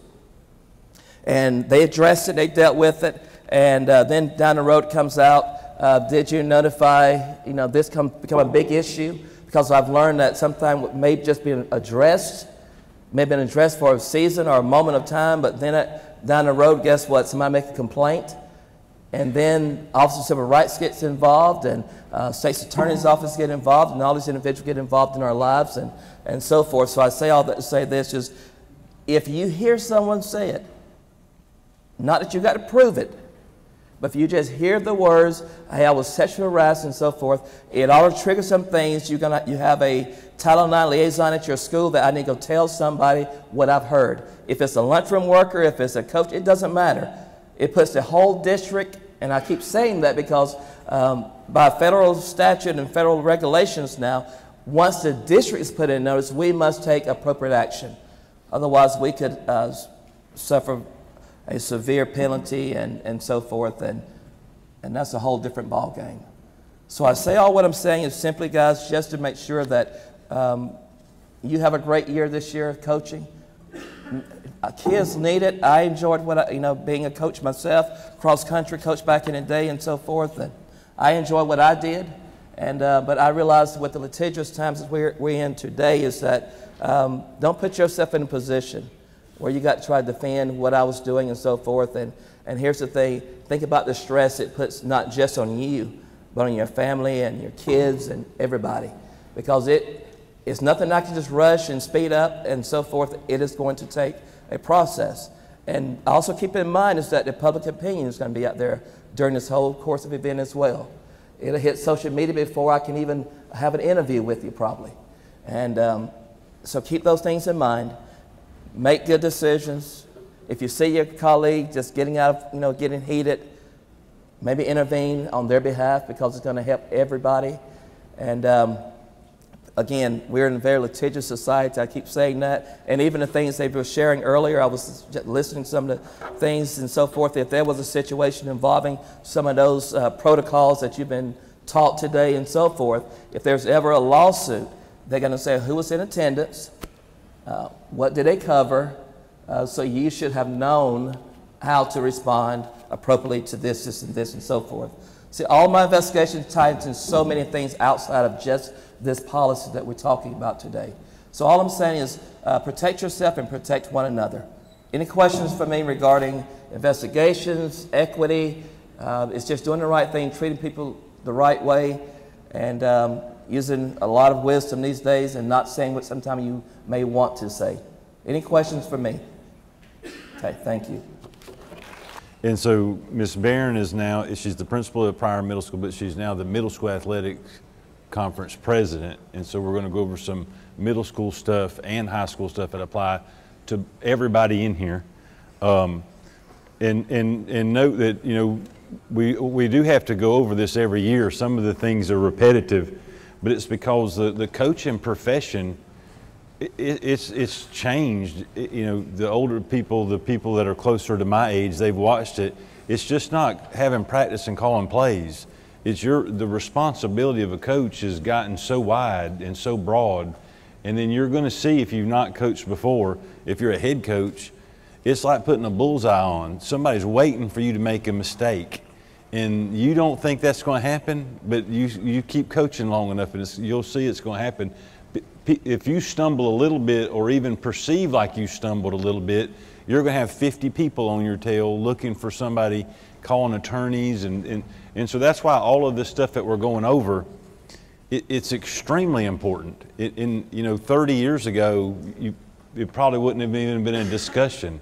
I mean, 30 years ago when I was, maybe 40 years ago when I was playing sports, we didn't get water breaks. And, so a lot has changed. So all of this information is important for you to be able to continue to coach and do something that you enjoy. So I've got some notes on a couple of things that I'm going to go down, and then Miss Barron also has some notes of things she's going to go down. So I'm going to go first. All right. So for TDEs and trip requests, everyone in here has to still do a TDE and trip request to go somewhere. So if you're a fall sport, volleyball coaches, cross country, football, you've got to do your TDEs and trip requests for this coming fall season. They're still going to be done through pause. The same way you would always get through them is going to be you go to pause, log in like you always, and submit them, and they'll all be there. And make sure you get those done in the next week or two. In October, the pause system is supposed to change to focus for TDE and trip requests. But for everybody that's doing a fall sport, we're going to keep doing it like we've done it, but supposedly around October it's going to change. And we'll just be flexible. Hopefully the change will be smooth and everybody will be able to figure it out. But right now, when y'all leave here, you can go into pause and there'll still be the access to do your TDE and your trip requests. Also, the requirement for everyone to take the concussion course on the NFHS course website, where we did the concussion, the heat related, and the sudden cardiac arrest. Those 3 courses are still required by statute. There's a 4th one that's for tackling, and I think it's every 2 years. So you just have to know if you've done that. But everyone in here needs to make sure in the next week or 2 that you are doing those courses. Print out your certificate. The way you can do your team is you can put your team in a large room and play it in front of all of them and have them all sign the back of a certificate. And just keep that on file. That has not changed. That's been the same protocol the last 2 or 3 years. Okay? So that's something that you can be doing in the next couple of days and knocking that out. And that stays on file at the school. So for volunteers, if you've got volunteers helping you, there's 2 levels of volunteers. And so you're going to have to call the office, Community Affairs is what it's called, Community Affairs office, and ask them. But there's a level, and then there's a second level where you're getting fingerprinted and it's for overnight stays. So if you've got a volunteer that's not going to travel with you overnight and you're not going to leave them alone with students, then that's like a level 1, if I'm not mistaken. Then there's a level 2. So if you have a volunteer and you're going to go on an overnight trip, or you're going to leave them alone with students, you need to make sure that they have gone the proper avenue and make sure that they've been fingerprinted and gone through that process. So if you know that you're going to have volunteers, you can go ahead and call that Office of Community Affairs and get that going. And then if you're coaching at a school and you get somebody else that you're going to bring on staff and you want to pay them, you have to realize that the pay is negotiated. It's not very high. There's no one in here making a lot of money coaching a sport. Not at all. It's nothing that we brag about. We just say, yeah, we're a paid coach. If you bring someone on staff, you can't say, you can coach all year, I'm going to give you $100. You're not allowed to bring someone on staff and have them paid, but you negotiate their pay. That has to go through the union. So we've had some people call Ms. Peak's office, and they've deferred them to me, and so right now they're handling those situations. But what happened was a coach at a school hired a younger person to come in and help coach, and then he paid him like $200 in a gift card. And you just don't do that, because you can't. Even though our pay is not it needs to be like a couple more zeros, even though it's not very high, it's negotiated by the union so that everything's equitable, so nobody can get paid less. So you're not allowed to make that call. Okay. I'm Brooke Barron. I'm the principal at Pryor. I'm also the president of INSAP, but I'm really talking about middle school and high school, everything together. They saved all of the fun stuff that no one wanted to talk about for me. So I'm really excited about that. I do want to mention, I was a coach as well. I was a hard coach. You know, I'm sure a lot of people called me a lot of names at a lot of times in my life. So I do know what you're going through. I know that you guys are in this because you love kids, because you love coaching, because it's rewarding. You're not in it for the money, so I hate that you even had to sit here all day long listening to all these do's and don'ts and whatever. First of all, I want to start off by saying thank you for all that you do. You guys are amazing. We couldn't have middle school sports if we didn't have middle school coaches in high school. You wouldn't be as great as you are if we didn't have middle school sports. So I do want to talk about things, the rules that we all have to follow the same rules. Unfortunately, there's not one set of rules for everybody, and then a few people that can break the rules and have their own set of rules. That isn't how the world works. And the world is changing, as you know. I used to do a lot of things in coaching that I would not be able to do today. And on the flip side, as teachers, you guys know, I mean, I used to be able to read the novel The Outsiders in my reading class. I wouldn't be able to do that anymore today. I used to read Huckleberry Finn. We're not able to use that book anymore. So things all around education, they're changing, and we all have to follow the rules because otherwise we are going to end up in a lot of trouble. So I want to start off with fundraising. First of all, player fees are not allowed. Okaloosa School District, and this is not the first year, but they have said absolutely no. There is no player of any sport in Okaloosa County that has to pay to be able to play that sport. Now, how does that work, you may ask? Because we have to pay officials, we have to pay for buses, we have to pay for uniforms, we have to pay for all kinds of things. So we, unfortunately, part of our job as a coach is to fundraise. Not to say, hey, you owe $450 because you made the team and it's due next week. And you know this actually does happen. It has actually just happened in the last couple of weeks. Whenever that happens, the first thing is the school district gets bombarded with phone calls. Like, what in the heck? I have to pay $450 by next week? Like, I don't even have enough money to put gas in the car or food on the table. Does this, and I'm going to be honest, I'm at a school that has the highest poverty in all of Okaloosa County. So I have students who literally do not try out for a sport at all because they can't afford the $25 sports physical or the $40 sports physical. They don't come and tell us this. They just don't try out. So we have to make it really known around our school that, hey, if you want to try out for a sport and you can't afford the physical, I'll pay the physical.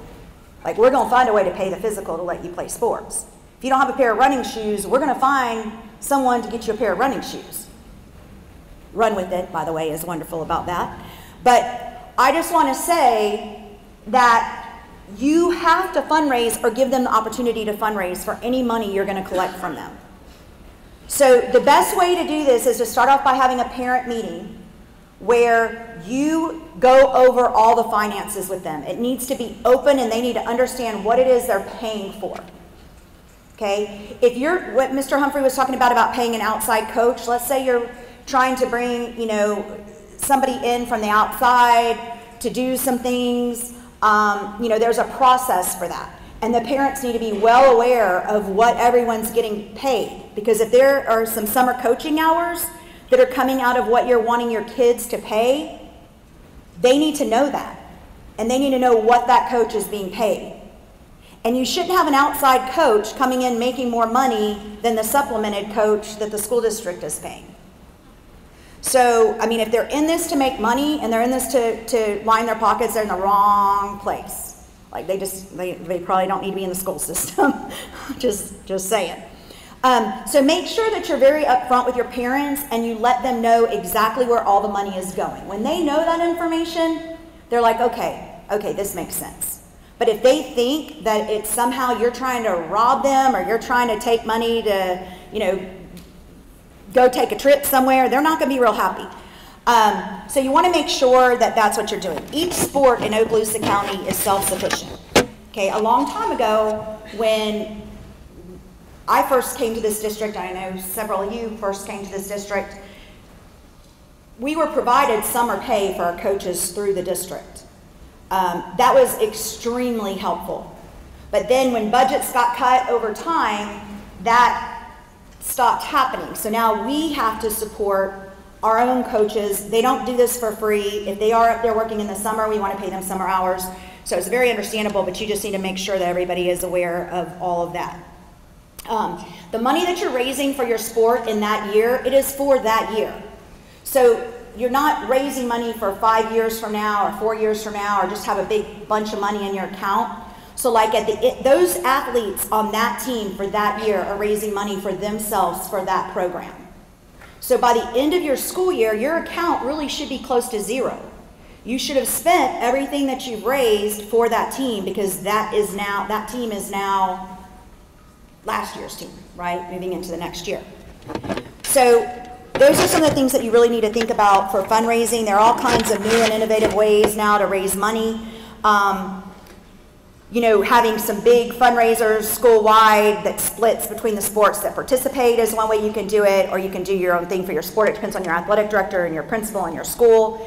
But we just need to make sure we're not sending any kind of letters, calling anything a player's fee, having kids pay out of their pocket to be able to play sports. Because here comes the other question that I know you're going to ask. Okay, so what if you provide all these fundraisers and the kid doesn't participate in it? Right? And these other kids are working really hard and they're doing what they're supposed to be doing, but then this other kid, he doesn't even show up. Well, what you can do is say, okay, this fundraiser raised $150 per athlete on our team. So basically now you're responsible for the $150 that you didn't raise because you didn't come to this car wash, or you didn't participate in this golf tournament, or you didn't do this, or you didn't do that. You can bill that parent for that, right? And they can have to pay it, but can you keep them from playing because they didn't pay it? So let's say they don't pay that $150. I'm like, nope, not paying it. And I don't have it. I don't have the $150, I can't pay you. Can you bench that person because he doesn't have the $150 to pay what he didn't come and show up and do at the fundraiser? You cannot. You cannot. You cannot kick them off the team. So just remember, whenever you're planning a fundraiser, that there's really no teeth in saying you have to pay this money. So you have to have your kids get the buy-in to the fundraiser and your parents getting the buy-in for the fundraiser. It's unfortunate that you can't hold them accountable for doing their part to raise money for your team, but you can't bench them for not having money to play. Okay? Eligibility. Make sure if you're a middle school coach, you're going to be sending your eligibility list to Heather Peters at Pryor Middle School. And I've sent it to all the principals. All the principals know. The athletic directors at the middle schools, you know, you can always just shoot me an email. I'll be happy to send you her email address. But she's the bookkeeper for MSAC, and so you need to have that eligibility list into her 24 hours prior to a game. So like if there's a change, let's say you have a new student, he's going to be playing in a game, you need to send it to her the day before for that student to be eligible, not like an hour before the game. Because,